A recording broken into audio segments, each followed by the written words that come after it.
Good morning students. बच्चों की हाल है, किस तरह चल रही है ਤੁਹਾਡੀ स्टडी।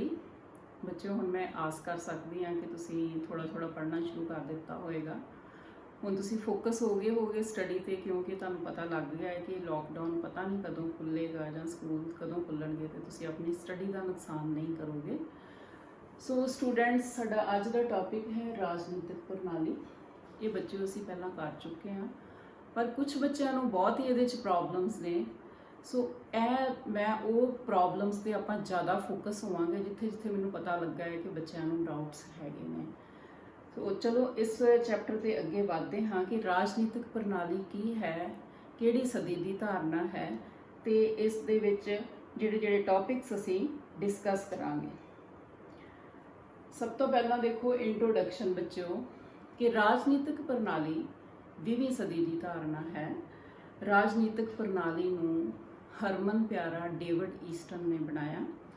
उन्होंने 1953 दे विच अपने book the political system which पहली बारी राजनीतिक प्रणाली की धारणा का वर्णन किया।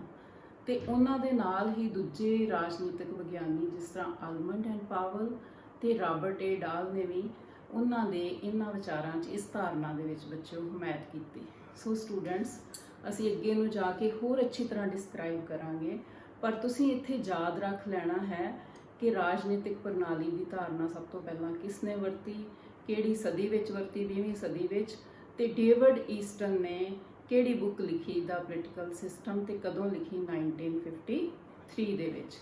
ये ऑब्जेक्टिव टाइप क्वेश्चन तुहानूं बच्चों एक एक नंबर दे आउंदे हन। हुण बच्चों तुसीं इहदे विच खास गल्लां याद रख लैणियां आ, जिहड़ा चों ऑब्जेक्टिव टाइप क्वेश्चन बनते हैं तो हर बारी इहदे चों एक क्वेश्चन जां दो क्वेश्चनस आए हुंदे हैं। जिस तरह के किहड़े किहड़े राजनीतिक विग्यानी ने किहड़ी किहड़ी बुक लिखी। जिस तरह ग्राहम वालस ने the human nature in politics, राजनीति विच मनुखी सुभाव। रॉबर्ट ए डाल ने आधुनिक राजनीतिक विश्लेषण द पोलिटिकल एनालिसिस, ते आर्थर बेंथले की बुक है द प्रोसैस ऑफ गवर्नमेंट जां शासन की प्रक्रिया। सो स्टूडेंट्स, इन्हां ऑथर्स दियां बुक्स विद नेम तुसीं याद करने ने, क्योंकि इन्हां चों ऑब्जेक्टिव टाइप क्वेश्चन आउंदा है। लास्ट टू लास्ट ईयर पूछा गया सी कि द प्रोसैस ऑफ गवर्नमेंट जां शासन की प्रक्रिया की बुक दे ऑथर कौन सीगे, ते 4-5 ऑप्शनस दित्तियां गईयां होईयां सी। सो इस तरह के जिहड़े क्वेश्चनस है ऑब्जेक्टिव टाइप ये विचों आ जाते हैं। अगे है कि राजनीतिक प्रणाली है की है, तो इसनूं डिफाइन किया गया है। देखो मैं पहला ही कह चुकी हाँ कि असी ये चैप्टर कर चुके हैं, बट जिथे जिथे बच्चों को प्रॉब्लम असी उत्थे फोकस होवांगे। देखो आपां 11वीं च की कीता है +1 कि राजनीति शास्त्र जिहड़ा है वो राज कित्थों शुरू होंदा, जित्थों राज शुरू होंदा है तो राज खत्म होंदा है, उसका विश्लेषण है। It begins with state and ends with state.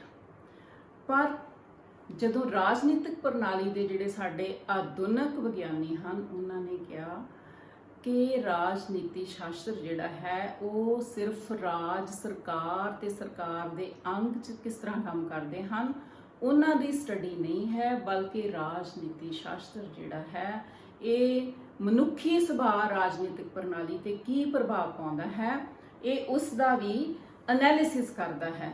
सो इन्हां नूं सपोर्ट कीता है। दो ऑथर्स दी मैं डेफिनेशंस दे रही हाँ। दो पोलिटिकल ऑथर्स जिहड़े ने, रॉबर्ट ए डाल ने कहा है कि राजनीतिक प्रणाली मनुखी संबंधां दा वो स्थाई नमूना है जिस विच काफ़ी हद तक सत्ता, शक्ति ते शासन की वरतों की जाती है। तो ये सपोर्ट विच उन्होंने की कहा है, आलमंड एंड पावल ने कहा है कि जदों असी राजनीतिक प्रणाली की गल करते हाँ तो कुछ हद तक असी उन्हां अंतरक्रियावां की गल भी करते हाँ जिहड़ियां किसी ना किसी तरह अचिंतापूर्ण शक्ति नूं प्रभावित करदियां हन। सो सानूं डेफिनेशन तो बच्चों क्लीयर होया कि राजनीतिक प्रणाली सिर्फ राज ते सरकार दा एनालिसिस नहीं है, बल्कि इहदे विच मनुखां दा व्यवहार ते उन्हां दा प्रभाव राजनीतिक प्रणाली ते की है, इसका भी अध्ययन है।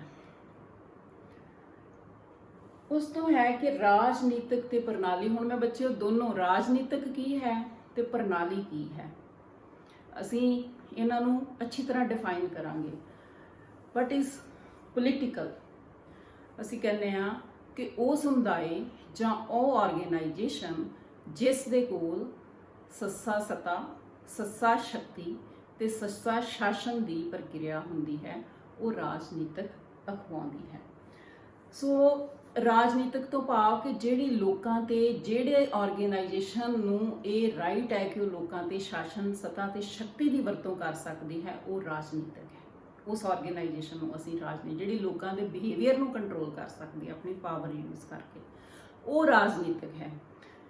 ਦੇਖੋ ਇਹ ਪਿਕਚਰ ਦਿਖਾਈ ਗਈ ਹੈ ਬੱਚਿਓ ਤੁਹਾਨੂੰ, ਔਰ ਇਸ ਪਿਕਚਰ ਦੇ ਵਿੱਚ ਪੁਲਿਸ ਕਰਮਚਾਰੀ ਲੱਗੇ ਹੋਏ ਨੇ, ਲੋਕ ਕੋਈ ਵਿਖਾਵਾ ਕਰ ਰਹੇ ਆ ਤੇ ਪੁਲਿਸ ਕਰਮਚਾਰੀ ਜਿਹੜੇ ਨੇ ਉਹ ਉਹਨੂੰ ਕੰਟਰੋਲ ਕਰਨ ਦੀ ਕੋਸ਼ਿਸ਼ ਕਰ ਰਹੇ ਆ। ਸਾਰੀ ਸਿਚੁਏਸ਼ਨ ਜਿਹੜੀ ਹੈ ਉਹਨੂੰ ਵਿਊ ਕਰ ਰਿਹਾ ਕਿ ਲੋਕ ਜਿਹੜੇ ਨੇ ਉਹ ਇੱਥੇ ਕੋਈ ਰੌਲਾ ਨਾ ਪਾਉਣ, ਕੋਈ ਮਿਸਬਿਹੇਵ ਨਾ ਹੋਵੇ।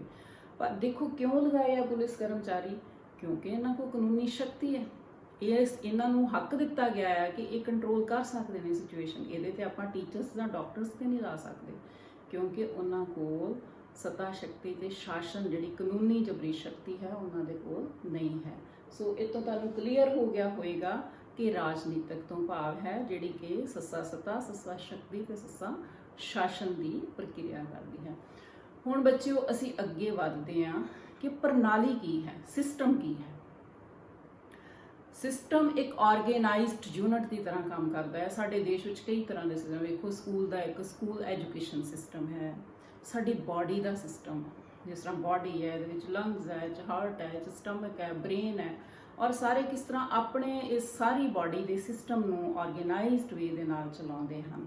ਜਿਸ ਤਰ੍ਹਾਂ ਸਾਡਾ ਆਰਥਿਕ ਸਿਸਟਮ ਹੈ, ਇਕਨੋਮਿਕ ਸਿਸਟਮ ਹੈ, ਸਾਡਾ ਹੈਲਥ ਸਿਸਟਮ ਹੈ, ਇੰਝ ਅਸੀਂ ਗੱਲ ਕਰਦੇ ਹਾਂ। ਸੋ ਸਿਸਟਮ ਤੋਂ ਭਾਵ ਕਿ ਉਹ ਯੂਨਿਟ ਜਿਸ ਦੇ ਅਲੱਗ-ਅਲੱਗ ਭਾਗਾਂ ਦੀ ਆਪਸ ਵਿੱਚ ਪੂਰੀ ਤਰ੍ਹਾਂ ਅੰਤਰ ਨਿਰਭਰਤਾ, ਇੰਟਰਡਿਪੈਂਡੈਂਸ ਹੁੰਦੀ ਹੈ ਤੇ ਉਹ ਮਿਲ ਕੇ ਇੱਕ ਇਕਾਈ ਦੇ ਰੂਪ ਵਿੱਚ, ਇੱਕ ਯੂਨਿਟ ਦੇ ਰੂਪ ਵਿੱਚ ਕੰਮ ਕਰਦੇ ਹਾਂ। ਇਹਦੀਆਂ ਵਿਸ਼ੇਸ਼ਤਾਂ ਜਿਸ ਤਰ੍ਹਾਂ ਜਿਹਦੇ 'ਚ ਏਕਤਾ ਹੋਏਗੀ, ਪੂਰਾ ਸੰਗਠਨ ਹੋਏਗਾ, ਪੂਰੀ ਸੰਪੂਰਨਤਾ ਹੋਏਗੀ, ਕੰਮਕਾਜ ਜਿਹੜੇ ਹਨ ਉਹਨਾਂ ਦੀਆਂ ਸੀਮਾਵਾਂ ਹੋਣਗੀਆਂ ਤੇ ਇਹ ਸਰਬ ਵਿਆਪਕ ਹੁੰਦੀ। ਜਿਸ ਤਰ੍ਹਾਂ ਆਪਾਂ ਸਕੂਲ 'ਚ ਚਲੇ ਜਾਂਦੇ ਹਾਂ ਬੱਚਿਓ, ਤੇ ਸਕੂਲ 'ਚ ਕੀ ਹੈ ਕਿ ਤੁਸੀਂ ਦੇਖਦੇ ਹੋ ਕਿ ਕਿਸ ਤਰ੍ਹਾਂ ਇੱਕ ਆਰਗੇਨਾਈਜ਼ਡ ਯੂਨਿਟ, ਇੱਕ ਸਿਸਟਮ ਦਾ ਸਹੀ ਨਮੂਨਾ ਪੇਸ਼ ਹੁੰਦਾ ਹੈ।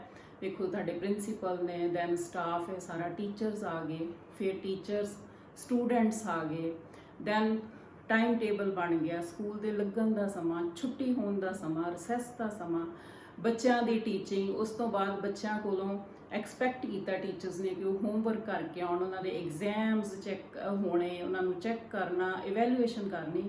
ਸੋ ਇੱਕ ਐਜੂਕੇਸ਼ਨ ਸਿਸਟਮ ਹੈ।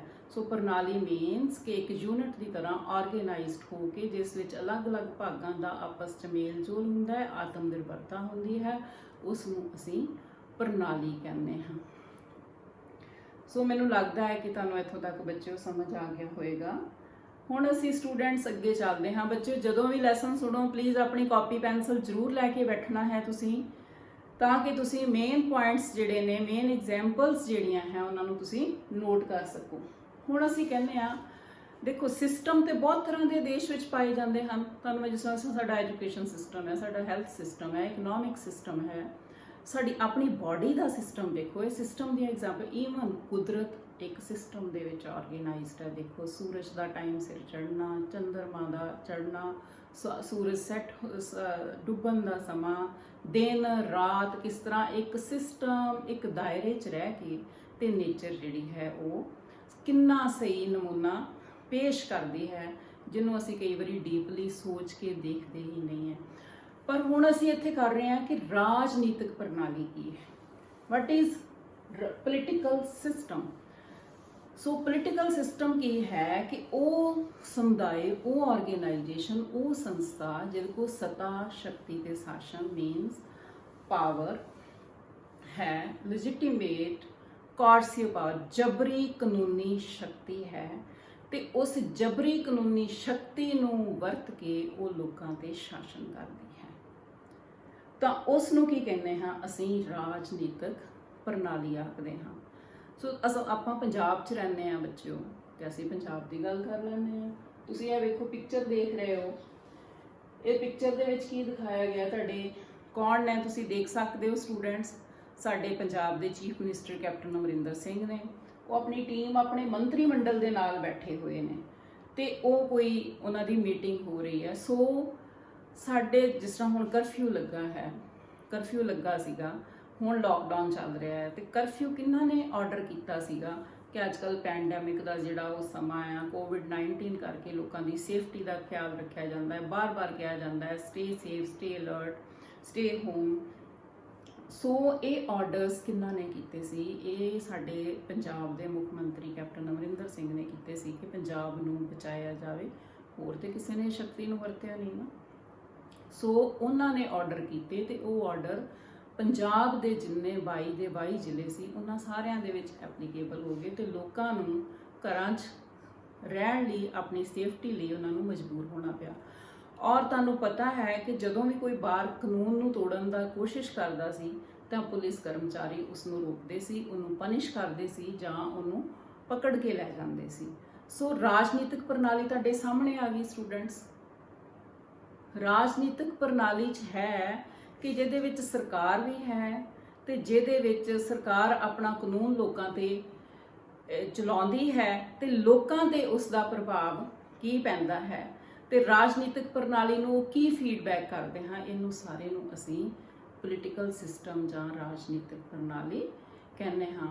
ਸੋ that organization who has the authority to force the people to obey the law, ਕਿ ਕਾਨੂੰਨੀ ਜਬਰੀ ਸ਼ਕਤੀ ਦੇ ਨਾਲ ਲੋਕਾਂ ਦੇ ਉੱਤੇ ਆਪਣਾ ਜਿਹੜਾ ਉਹ ਹੁਕਮ ਕਰਦੀ ਹੈ, ਉਸ ਨੂੰ ਅਸੀਂ ਰਾਜਨੀਤਿਕ ਪ੍ਰਣਾਲੀ ਆਖਦੇ ਹਾਂ। ਸੋ ਤੁਹਾਨੂੰ ਇਹਦੇ ਤੇ 4 ਨੰਬਰ ਦਾ ਕੁਐਸਚਨ ਆ ਸਕਦਾ ਹੈ ਕਿ what do you mean by political system, ਜਾਂ ਰਾਜਨੀਤਿਕ ਪ੍ਰਣਾਲੀ ਤੋਂ ਤੁਹਾਡਾ ਕੀ ਭਾਵ ਹੈ।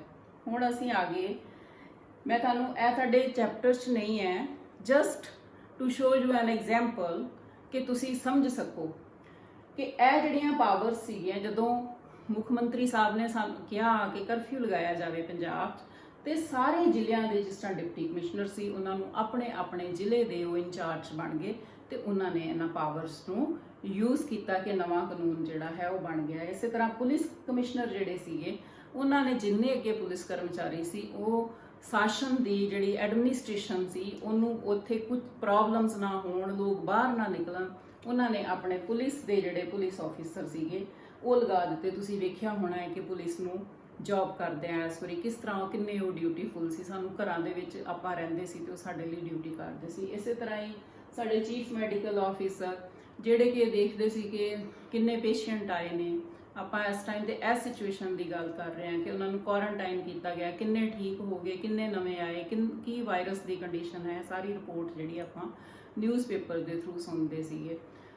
ਸੋ ਇਸੇ ਤਰ੍ਹਾਂ ਹੀ ਜ਼ਿਲ੍ਹਾ ਸਿੱਖਿਆ ਅਫਸਰ ਹੈ ਕਿ ਅੱਜ ਕੱਲ੍ਹ ਸਾਨੂੰ ਕਿਹਾ ਗਿਆ ਹੈ ਕਿ ਆਨਲਾਈਨ ਟੀਚਿੰਗ ਸ਼ੁਰੂ ਕਰੋ, ਬੱਚੇ ਜਿਹੜੇ ਆ ਉਹ ਘਰਾਂ ਦੇ ਵਿੱਚ ਫ੍ਰੀ ਨਾ ਬੈਠਣ, ਤੇ ਇਹ ਆਰਡਰਸ ਜਿਹੜੇ ਨੇ ਇਹ ਉਹਨਾਂ ਨੂੰ ਅਪਲਾਈ ਕੀਤਾ ਜਾ ਰਿਹਾ ਹੈ। ਸੋ ਇਹਨਾਂ ਸਾਰਿਆਂ ਆਰਡਰਸ ਨੂੰ ਕੌਣ ਮਨਵਾ ਰਿਹਾ ਹੈ? ਸਾਡਾ ਪੋਲੀਟੀਕਲ ਸਿਸਟਮ, ਸਾਡੀ ਰਾਜਨੀਤਿਕ ਪ੍ਰਣਾਲੀ। ਇਹਨਾਂ ਨੂੰ ਆਰਡਰ ਹੁੰਦੇ ਨੇ, ਉਹ ਅੱਗੋਂ ਆਪਣੇ ਕਰਮਚਾਰੀਆਂ ਨੂੰ ਇਹ ਆਰਡਰਸ ਦੇ ਕੇ ਤੇ ਸਾਰੇ ਸਿਸਟਮ ਨੂੰ ਚਲਾਉਂਦੇ ਆ ਤੇ ਇਹਨੂੰ ਸਾਰੇ ਨੂੰ ਅਸੀਂ ਰਾਜਨੀਤਿਕ ਪ੍ਰਣਾਲੀ ਆਖਦੇ ਹਾਂ। ਅੱਗੇ ਅਸੀਂ ਵਧਦੇ ਹਾਂ ਬੱਚਿਓ ਕਿ ਇਸ ਦੀਆਂ ਵਿਸ਼ੇਸ਼ਤਾਵਾਂ ਕੀ ਹਨ। What are the characteristics of the political system? ਸੋ ਸਭ ਤੋਂ ਪਹਿਲਾਂ ਹੈ ਕਿ ਇਹ ਬਾਕੀ ਸਿਸਟਮਸ ਨਾਲੋਂ ਅਲੱਗ ਹੈ, ਕਿਉਂਕਿ ਵੇਖੋ ਆਪਾਂ ਇਕਨੋਮਿਕ ਸਿਸਟਮ ਦੀ ਗੱਲ ਕਰਦੇ ਹਾਂ ਪਰ ਉਹ ਦੂਜਿਆਂ ਨੂੰ ਫੋਰਸ ਨਹੀਂ ਕਰਦਾ ਕਿ ਕੋਈ ਕਾਨੂੰਨ ਦੂਜਿਆਂ ਤੇ ਲਾਗੂ ਨਹੀਂ ਹੁੰਦਾ। ਜਾਂ ਅਸੀਂ ਸਿਹਤ ਸਿਸਟਮ ਦੀ ਗੱਲ ਕਰਦੇ ਹਾਂ ਜਾਂ ਐਜੂਕੇਸ਼ਨ ਦੀ ਗੱਲ ਕਰਦੇ ਹਾਂ ਤੇ ਉੱਥੇ ਜਬਰੀ ਸ਼ਕਤੀ ਨਹੀਂ ਹੁੰਦੀ। ਉੱਥੇ ਜੇ ਕੋਈ ਬੱਚਾ ਸਾਨੂੰ ਕਹੇ ਕਿ ਮੈਂ ਸਟੱਡੀ ਕੈਰੀ ਔਨ ਨਹੀਂ ਕਰਦੀ, ਅਸੀਂ ਉਹਨੂੰ ਪ੍ਰੇਰ ਸਕਦੇ ਹਾਂ ਪਰ ਉਹਨੂੰ ਪਨਿਸ਼ਮੈਂਟ ਨਹੀਂ ਦੇ ਸਕਦੇ। ਸੋ ਇਸੇ ਤਰ੍ਹਾਂ ਰਾਜਨੀਤਿਕ ਪ੍ਰਣਾਲੀ ਦੀ ਫਸਟ ਜਿਹੜੀ ਵਿਸ਼ੇਸ਼ਤਾ ਹੈ, ਜਿਹੜੀ ਇਹਨੂੰ ਬਾਕੀ ਪ੍ਰਣਾਲੀਆਂ ਨਾਲੋਂ ਅਲੱਗ ਕਰਦੀ ਹੈ, ਉਹ ਬੱਚਿਓ ਇਹ ਹੈ ਕਿ ਰਾਜਨੀਤਿਕ ਪ੍ਰਣਾਲੀ ਕੋਲ ਉਚਿਤ ਕਾਨੂੰਨੀ ਜਬਰੀ ਸ਼ਕਤੀ ਹੁੰਦੀ ਹੈ ਜਿਸ ਦਾ ਇਹ ਪ੍ਰਯੋਗ ਕਰਦੀ ਹੈ। ਦੇਖੋ ਆਪਾਂ ਵੇਖਿਆ ਹੀ ਆ, ਹੁਣੇ ਆਪਾਂ ਸਿਚੁਏਸ਼ਨ ਨੂੰ ਯਾਦ ਕਰ ਲਈ, ਤੁਸੀਂ ਇਹਦੀ ਬੜੀ ਅੱਛੀ ਐਗਜ਼ਾਮਪਲ ਦੇ ਸਕਦੇ ਹੋ ਕਿ ਜਿਸ ਤਰ੍ਹਾਂ ਕੋਵਿਡ-19 ਕਰਕੇ ਕਰਫਿਊ ਲੱਗਾ ਸੀਗਾ, ਉਸ ਪੈਂਡੈਮਿਕ ਨੂੰ ਰੋਕਣ ਵਾਸਤੇ ਤੇ ਸਰਕਾਰ ਵੱਲੋਂ ਕਾਨੂੰਨੀ ਜਬਰੀ ਸ਼ਕਤੀ ਦਾ ਉਪਯੋਗ ਕੀਤਾ ਗਿਆ ਕਿ ਜਿਹੜੇ ਲੋਕ ਹਨ ਉਹ ਘਰਾਂ ਤੋਂ ਬਾਹਰ ਨਾ ਨਿਕਲਣ। ਕੋਈ ਹੋਰ ਕਿਸੇ ਨੇ ਤੇ ਤੁਹਾਨੂੰ ਫੋਰਸ ਨਹੀਂ ਨਾ ਕੀਤਾ। ਸੋ ਆਪਾਂ ਕਿਹਦੇ ਦਾਇਰੇ 'ਚ ਸੀ? ਕਾਨੂੰਨ ਦੇ ਦਾਇਰੇ ਸੀ। ਤੇ ਇਹ ਕਿਹਦੇ ਕੋਲ ਸ਼ਕਤੀ ਹੁੰਦੀ ਹੈ? ਰਾਜਨੀਤਿਕ ਪ੍ਰਣਾਲੀ ਕੋਲ। ਇਸ ਦਾ ਖੇਤਰ ਵਿਸ਼ਾਲ ਹੈ। ਦੂਜਾ ਹੈ ਕਿ it has A wider scope. ਇਹਦੇ ਸਕੋਪ ਦੀ ਕੋਈ ਲਿਮਟ ਨਹੀਂ ਹੈ। ਇਹਦੇ ਵਿੱਚ ਸਰਕਾਰ, ਉਸ ਦੇ ਅੰਗ, ਉਹਨਾਂ ਦੇ ਕੰਮ, ਉਹਨਾਂ ਦੀ ਆਪਸੀ ਇੰਟਰਡਿਪੈਂਡੈਂਸ, ਦੈਨ ਮਨੁੱਖਾਂ ਦਾ ਰਾਜਨੀਤਿਕ ਪ੍ਰਣਾਲੀ ਤੇ ਪ੍ਰਭਾਵ, ਤੇ ਰਾਜਨੀਤਿਕ ਪ੍ਰਣਾਲੀ ਦਾ ਆਪਣੇ ਲੋਕਾਂ ਦੇ ਉੱਤੇ ਪ੍ਰਭਾਵ। ਇਸ ਸਾਰੇ ਦਾ ਐਨਾਲਿਸਿਸ ਜਿਹੜਾ ਹੈ ਉਹ ਅਸੀਂ ਰਾਜਨੀਤਿਕ ਪ੍ਰਣਾਲੀ ਦੇ ਵਿੱਚ ਕਰਦੇ ਹਾਂ। ਇਸ ਕਰਕੇ ਇਹਦਾ ਜਿਹੜਾ ਸਕੋਪ ਹੈ ਬੱਚਿਓ ਉਹ ਬਹੁਤ ਵਿਸ਼ਾਲ ਹੈ। ਦੂਜਾ ਹੈ ਸੀਮਾਵਾਂ ਦੀ ਹੋਂਦ। It has boundaries. ਪਰ ਇਹ ਜਿਹੜੀਆਂ ਇਹਦੀਆਂ ਬਾਉਂਡਰੀਜ਼ ਹੈ, ਇਸ ਬਾਉਂਡਰੀਜ਼ ਆਰ ਫੰਕਸ਼ਨਲ। ਇਹ ਨਹੀਂ ਹੈ ਕਿ ਦੀਵਾਰ ਵੱਜੀ ਹੋਈ ਆ, ਕਿ ਇਹਦੇ ਵਿੱਚ ਕੰਧਾਂ ਵੱਜੀਆਂ ਹੋਈਆਂ, ਨਹੀਂ। ਕੰਮਾਂ ਕਰਕੇ ਇਸ ਦੀਆਂ ਜਿਹੜੀਆਂ ਸੀਮਾਵਾਂ ਹਨ, ਇਹਦੀਆਂ ਬਾਉਂਡਰੀਜ਼ ਆ, ਉਹ ਹਨ। ਜਿਸ ਤਰ੍ਹਾਂ ਕਿ ਤੁਸੀਂ ਆਪਾਂ ਦੇਖਦੇ ਹਾਂ ਕਿ ਅੱਜ ਕੱਲ੍ਹ ਆਪਾਂ ਹੁਣ ਦੀ ਸਿਚੁਏਸ਼ਨ ਲੈਂਦੇ ਹਾਂ ਕਿ ਪੈਂਡੈਮਿਕ ਕਰਕੇ ਸਾਰੀ ਸਿਚੁਏਸ਼ਨ ਚੇਂਜ ਹੈ, ਤੇ ਰਾਜਨੀਤਿਕ ਪ੍ਰਣਾਲੀ ਦੇ ਸਾਰੇ ਕੰਮ ਕਾਹਦੇ ਤੇ ਨੇ? ਕਿ ਲੋਕਾਂ ਨੂੰ ਸੇਫ ਕਰਨਾ, ਲੋਕਾਂ ਨੂੰ ਐਗਜ਼ਾਮਿਨ ਕਰਨਾ ਕਿ ਵਾਇਰਸ ਫੈਲ ਤੇ ਨਹੀਂ ਰਿਹਾ। ਤੇ ਬਾਕੀ ਜਿਹੜੀਆਂ ਡਿਵੈਲਪਮੈਂਟਸ ਹੋਣੀਆਂ ਜਾਂ ਨਵੀਆਂ ਰਿਕਰੂਟਮੈਂਟਸ ਕਰਨੀਆਂ, ਨਵੀਆਂ ਪਾਲਿਸੀਜ਼, ਨਵੀਆਂ ਇੰਡਸਟਰੀਜ਼ ਲਗਾਉਣੀਆਂ, ਬੇਰੁਜ਼ਗਾਰੀ ਕਿੰਝ ਖਤਮ ਕਰਨਾ ਹੈ, ਹੋਰ ਨਸ਼ਾ ਕਿਸ ਤਰ੍ਹਾਂ ਰੋਕਣਾ ਹੈ, ਇਹ ਸਾਰੇ ਕੰਮ ਇਸ ਟਾਈਮ ਤੇ ਠੱਪ ਹੋਏ ਆ। ਇਸ ਕਰਕੇ ਇਹਦੇ ਫੰਕਸ਼ਨਸ ਜਿਹੜੇ ਨੇ ਉਹ ਹਾਲਾਤਾਂ ਕਰਕੇ ਚੇਂਜ ਹੋ ਗਏ। ਸੋ ਇਸੇ ਤਰ੍ਹਾਂ ਜਦੋਂ ਕਦੀ ਐਮਰਜੈਂਸੀ ਬਾਹਰੋਂ ਹੋ ਗਈ, ਡਰ ਹੋ ਗਿਆ ਕਿਸੇ ਦੇਸ਼ ਦਾ ਕਿ ਕੋਈ ਹਮਲਾ ਨਾ ਕਰਦੇ, ਤੇ ਉਦੋਂ ਵੀ ਇਹਦਾ ਕਾਰਜ ਖੇਤਰ ਜਿਹੜਾ ਹੈ ਉਹ ਪ੍ਰਭਾਵਿਤ ਹੁੰਦਾ। ਇਸ ਕਰਕੇ ਇਹਦੇ ਕੰਮਾਂ ਦੀਆਂ ਸੀਮਾਵਾਂ ਹਾਲਾਤਾਂ ਕਰਕੇ ਬੱਚਿਓ ਚੇਂਜ ਹੁੰਦੀਆਂ ਰਹਿੰਦੀਆਂ ਹਨ। ਇਹ ਮਨੁੱਖੀ ਸਬੰਧਾਂ ਦਾ ਸਥਾਈ ਨਮੂਨਾ ਹੈ। ਬਿਲਕੁਲ ਠੀਕ ਹੈ। ਜੇ ਮਨੁੱਖੀ ਸਬੰਧ ਹੀ ਰਾਜਨੀਤਿਕ ਪ੍ਰਣਾਲੀ 'ਚ ਨਹੀਂ ਹੋਣਗੇ ਤਾਂ ਸਾਰਾ ਸਿਸਟਮ ਕਿੰਝ ਚੱਲੇਗਾ? ਹੁਣੇ ਹੀ ਦੇਖੋ ਕਿ ਆਪਾਂ ਇੱਕ ਸਕੂਲ 'ਚ ਆ ਜਾਂਦੇ ਹਾਂ, ਤੇ ਸਕੂਲ ਦੇ ਵਿੱਚ ਕੀ ਹੁੰਦਾ ਹੈ ਕਿ ਤੁਸੀਂ ਆਪਣੇ ਅਧਿਆਪਕ ਸਹਿਬਾਨ ਦੀ ਗੱਲ ਮੰਨਦੇ ਹੋ, ਟੀਚਰਸ ਦੀ, ਤਾਂ ਤੁਹਾਨੂੰ ਟੀਚਿੰਗ ਕਰਾਈ ਜਾਂਦੀ ਹੈ, ਤੁਹਾਨੂੰ ਲੈਸਨ ਦਿੱਤਾ ਜਾਂਦਾ ਹੈ। ਤੇ ਜੇ ਤੁਸੀਂ ਅਗਲੇ ਦਿਨ ਕੁਝ ਵੀ ਯਾਦ ਨਹੀਂ ਕਰਕੇ ਆਓਗੇ ਜਾਂ ਤੁਸੀਂ ਪੜ੍ਹ ਕੇ ਨਹੀਂ ਆਓਗੇ ਤਾਂ ਤੁਹਾਡਾ ਤੇ ਤੁਹਾਡੇ ਅਧਿਆਪਕ ਦਾ ਇੱਕ ਸਥਾਈ ਸੰਬੰਧ ਨਹੀਂ ਬਣੇਗਾ। ਦੂਸਰਾ ਹੈ ਕਿ ਬੈਸਟ ਐਗਜ਼ਾਮਪਲ ਕੀ ਹੈ ਕਿ ਸਾਨੂੰ ਲਾਈਕ ਪ੍ਰਿੰਸੀਪਲ ਨੇ ਸਕੂਲ ਦੇ, ਉਹਨਾਂ ਨੇ ਆਪਣੇ ਟੀਚਰਸ ਨੂੰ ਟਾਈਮ ਟੇਬਲ ਦਿੱਤਾ ਹੈ। ਉਹ ਟਾਈਮ ਟੇਬਲ ਦੇ ਅਕੋਰਡਿੰਗਲੀ ਟੀਚਰਸ ਨੇ ਕਲਾਸਿਸ ਲਗਾਈਆਂ ਔਰ ਟੀਚਰਸ ਦਾ ਬੱਚਿਆਂ ਨਾਲ ਇੱਕ ਸਥਾਈ ਸੰਬੰਧ ਜਿਹੜਾ ਹੈ ਉਹ ਬਣ ਗਿਆ। ਤੇ ਬੱਚਿਆਂ ਦੇ ਥਰੂ ਉਹਨਾਂ ਦੇ ਪੇਰੈਂਟਸ ਨਾਲ ਸਥਾਈ ਸੰਬੰਧ ਬਣ ਗਿਆ, ਕਿਉਂਕਿ ਬੱਚੇ ਦੀ ਰਿਪੋਰਟ ਦੇਣੀ, ਬੱਚੇ ਬਾਰੇ ਸਾਰਾ ਕੁਝ ਦੱਸਣਾ। ਇਸ ਤਰ੍ਹਾਂ ਹੀ ਟੀਚਰਸ ਦੇ ਥਰੂ ਬੱਚਿਆਂ ਦਾ ਜਿਹੜਾ ਸੰਬੰਧ ਹੈ ਉਹ ਪ੍ਰਿੰਸੀਪਲ ਨਾਲ ਬਣ ਗਿਆ। ਸੋ ਇਹ ਸਥਾਈ ਸੰਬੰਧਾਂ ਦਾ ਨਮੂਨਾ ਹੈ। ਪਰ ਆਪਾਂ ਹੁਣ ਅਸਲੀ ਰਾਜਨੀਤਿਕ ਪ੍ਰਣਾਲੀ ਕਿ ਦੇਖੋ, ਪੁਲਿਸ ਮਹਿਕਮਾ ਲੈ ਲਓ, ਸਾਡੇ ਚੀਫ ਮਿਨਿਸਟਰ ਪੰਜਾਬ ਦੇ ਉੱਪਰ ਨੇ, ਉਹਨਾਂ ਨੇ ਸਾਰੇ ਆਰਡਰ ਕੀਤਾ ਕਿ ਕਰਫਿਊ ਲਗਾ ਦਿਓ ਪੰਜਾਬ 'ਚ, ਕਿਸੇ ਨੂੰ ਕੋਈ ਅਲਾਉਡ ਨਹੀਂ ਹੈਗਾ ਕਿ ਕੋਈ ਬਾਹਰ ਨਿਕਲੇ, ਸਾਨੂੰ ਖਤਰਾ ਹੈ ਇਸ ਟਾਈਮ ਤੇ। ਤਾਂ ਜਿੰਨੇ ਵੀ ਪੁਲਿਸ ਕਰਮਚਾਰੀ ਸੀ, ਜੋ ਐਜੂਕੇਸ਼ਨ ਦੀਆਂ ਜਿਹੜੀਆਂ ਡਿਊਟੀਆਂ ਉਹ ਅਲੱਗ ਹੋ ਗਈਆਂ, ਪੁਲਿਸ ਮਹਿਕਮੇ ਦੀਆਂ ਅਲੱਗ ਹੋ ਗਈਆਂ, ਹੈਲਥ ਦੀਆਂ ਅਲੱਗ ਹੋ ਗਈਆਂ। ਹਰ ਇਨਸਾਨ ਜਿਹੜਾ ਡਿਊਟੀ ਤੇ ਸੀ ਉਹ ਹੁਕਮ ਮੰਨਣ ਲਈ ਪਾਬੰਦ ਹੋ ਗਿਆ। ਤੇ ਇਸ ਤਰ੍ਹਾਂ ਉੱਪਰਲੇ ਆਫੀਸਰ ਤੋਂ ਆਰਡਰ ਆਏ, ਫਿਰ ਥੱਲੇ ਗਏ, ਫਿਰ ਉਹਨਾਂ ਨੇ ਅਗਲੇ ਪੁਲਿਸ ਕਰਮਚਾਰੀਆਂ ਨੂੰ ਆਰਡਰ ਦਿੱਤੇ, ਫਿਰ ਅੱਗੋਂ ਦਿੱਤੇ, ਤੇ ਇਸ ਤਰ੍ਹਾਂ ਸਾਰੇ ਸਿਸਟਮ ਨੂੰ ਰੈਗੂਲੇਟ ਕੀਤਾ। ਇੱਕ ਜਾਣੇ ਨੇ ਦੂਜੇ ਤੇ ਰਿਪੋਰਟ ਦਿੱਤੀ ਤੇ ਆਪਣੀ ਇੰਟਰਡਿਪੈਂਡੈਂਸ ਪੂਰੀ ਤਰ੍ਹਾਂ ਸ਼ੋਅ ਕੀਤੀ। ਇਸ ਕਰਕੇ ਇਹ ਸਥਾਈ ਮਨੁੱਖੀ ਸੰਬੰਧਾਂ ਦਾ ਨਮੂਨਾ ਪੇਸ਼ ਕਰਦੀ ਹੈ। ਜਿੰਨੀ ਦੇਰ ਸੰਬੰਧ ਨਹੀਂ ਹੋਣਗੇ ਸਿਸਟਮ ਚੱਲ ਨਹੀਂ ਸਕਦਾ। ਸੋ ਤੁਹਾਡੇ ਸਾਹਮਣੇ ਇਹ ਲਾਈਵ ਐਗਜ਼ਾਮਪਲ ਹੈ ਜਿਹੜੀਆਂ ਕਿ ਅੱਜ ਕੱਲ੍ਹ ਹੋ ਰਹੀਆਂ ਹੈ। ਰਾਜਨੀਤਿਕ ਪ੍ਰਣਾਲੀ ਸਰਬ ਵਿਆਪਕ ਹੈ। ਪੋਲੀਟੀਕਲ ਸਿਸਟਮ ਇਜ਼ ਕੰਪਰੀਹੈਂਸਿਵ, ਹਰ ਜਗ੍ਹਾ ਤੇ ਹੈ, ਹਰ ਦੇਸ਼ ਵਿੱਚ ਹੈ। ਆਪਾਂ ਇੰਡੀਆ ਦੇ ਵਿੱਚ ਦੇਖੋ, ਇੰਡੀਆ 'ਚ ਸੈਂਟਰ 'ਚ ਸਾਡੇ ਸੰਸਦੀ ਪ੍ਰਣਾਲੀ ਸਰਕਾਰ, ਸ੍ਰੀ ਮੋਦੀ ਜੀ ਸਾਡੇ ਪ੍ਰਧਾਨ ਮੰਤਰੀ ਹਨ। ਫਿਰ ਸਾਰੀਆਂ ਸਟੇਟਸ ਦੇ ਵਿੱਚ ਅਲੱਗ-ਅਲੱਗ ਚੀਫ ਮਿਨਿਸਟਰ ਜਿਹੜੇ ਹਨ ਉਹ ਆਪਣਾ ਪ੍ਰਸ਼ਾਸਨ ਚਲਾਉਂਦੇ ਹਨ। ਇਸੇ ਤਰ੍ਹਾਂ ਹੀ ਸਾਰੇ ਦੇਸ਼ਾਂ 'ਚ, ਦੁਨੀਆ ਦੇ ਦੇਸ਼ਾਂ ਦੇ ਵਿੱਚ ਰਾਜਨੀਤਿਕ ਪ੍ਰਣਾਲੀ ਕੰਮ ਕਰ ਰਹੀ ਹੈ। ਇਸ ਕਰਕੇ ਇੱਕ ਪਿੰਡ ਤੋਂ ਲੱਗ ਕੇ ਇੱਕ ਦੇਸ਼ ਦੇ ਟੌਪ ਤੱਕ ਇੱਕ ਸਿਸਟਮ ਦੇ ਵਿੱਚ ਇੱਕ ਰਾਜਨੀਤਿਕ ਪ੍ਰਣਾਲੀ ਕੰਮ ਕਰਦੀ ਹੈ ਤੇ ਸਾਰੇ ਸਿਸਟਮ ਨੂੰ ਰੈਗੂਲੇਟ ਕਰਦੀ ਹੈ। ਕਾਨੂੰਨ ਜਿਹੜਾ ਲਾਅ ਹੈ, ਆਰਡਰ ਹੈ, ਉਹਨੂੰ ਪੂਰੇ ਨੂੰ ਐਸਟੈਬਲਿਸ਼ ਕਰਦੀ ਹੈ ਕਿ ਲੋਕ ਪੂਰੇ ਸਿਸਟਮ 'ਚ ਰਹਿਣ। ਸੋ ਇਹ ਸਰਬ ਵਿਆਪਕ ਹੈ। It is a continuous process. ਇਹ ਇੱਕ ਨਿਰੰਤਰ ਪ੍ਰਕਿਰਿਆ ਹੈ।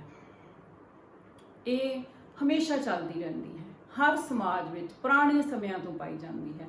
ਹਮੇਸ਼ਾ ਰਾਜਨੀਤਿਕ ਪ੍ਰਣਾਲੀ ਆਉਂਦੀ ਹੈ, ਲੋਕ ਉਹਦੇ ਤੇ ਆਸਾਂ ਰੱਖਦੇ ਹਨ, ਆਪਣੀਆਂ ਮੰਗਾਂ ਸਿਸਟਮ ਦੇ ਅੱਗੇ ਪੇਸ਼ ਕਰਦੇ ਹਨ, ਆਪਣੀਆਂ ਮੁਸ਼ਕਲਾਂ ਦਾ ਹੱਲ ਚਾਹੁੰਦੇ ਹਨ ਤੇ ਰਾਜਨੀਤਿਕ ਪ੍ਰਣਾਲੀ ਉਹਨਾਂ ਦੀਆਂ ਮੁਸ਼ਕਲਾਂ ਦੇ ਹੱਲ ਕਰਦੀ ਹੈ, ਨਵੇਂ-ਨਵੇਂ ਕਾਨੂੰਨ ਪੇਸ਼ ਕਰਦੀ ਹੈ, ਪੁਰਾਣੇ ਕਾਨੂੰਨਾਂ ਦੇ ਵਿੱਚ ਸਮੇਂ ਦੇ ਅਨੁਸਾਰ ਸੋਧ ਕੀਤੀ ਜਾਂਦੀ ਹੈ, ਲੋਕ ਆਪਣੀਆਂ ਸਿਸਟਮ ਪ੍ਰਤੀ ਕਦਰਾਂ ਕੀਮਤਾਂ ਬਣਾਉਂਦੇ ਰਹਿੰਦੇ ਹਨ ਤੇ ਇਸ ਤਰ੍ਹਾਂ ਜਿਹੜੀ ਇਹ ਪ੍ਰਣਾਲੀ ਹੈ ਇਹ ਨਿਰੰਤਰ ਕੰਟੀਨਿਊਸਲੀ ਚੱਲਦੀ ਰਹਿੰਦੀ ਹੈ। ਵੈਲ ਰਾਜਨੀਤਿਕ ਪ੍ਰਣਾਲੀ ਵਿੱਚ ਕਈ ਉਪ ਪ੍ਰਣਾਲੀਆਂ ਵੀ ਹੁੰਦੀਆਂ ਹਨ, ਬਿਲਕੁਲ ਠੀਕ ਹੈ।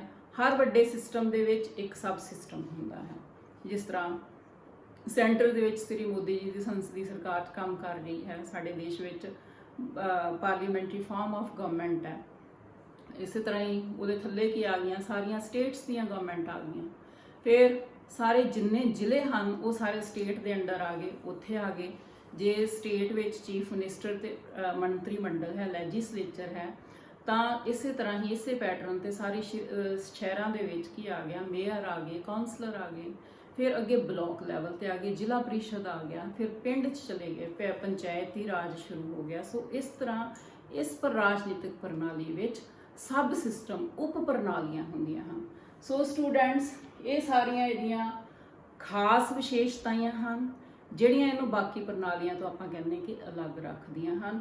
ਸੋ ਇਹਦੇ ਤੇ ਤੁਹਾਨੂੰ 4 ਨੰਬਰ ਦਾ ਕੁਐਸਚਨ ਆ ਸਕਦਾ ਹੈ ਕਿ ਰਾਜਨੀਤਿਕ ਪ੍ਰਣਾਲੀ ਦੀਆਂ ਵਿਸ਼ੇਸ਼ਤਾਵਾਂ ਦਾ ਵਰਣਨ ਕਰੋ।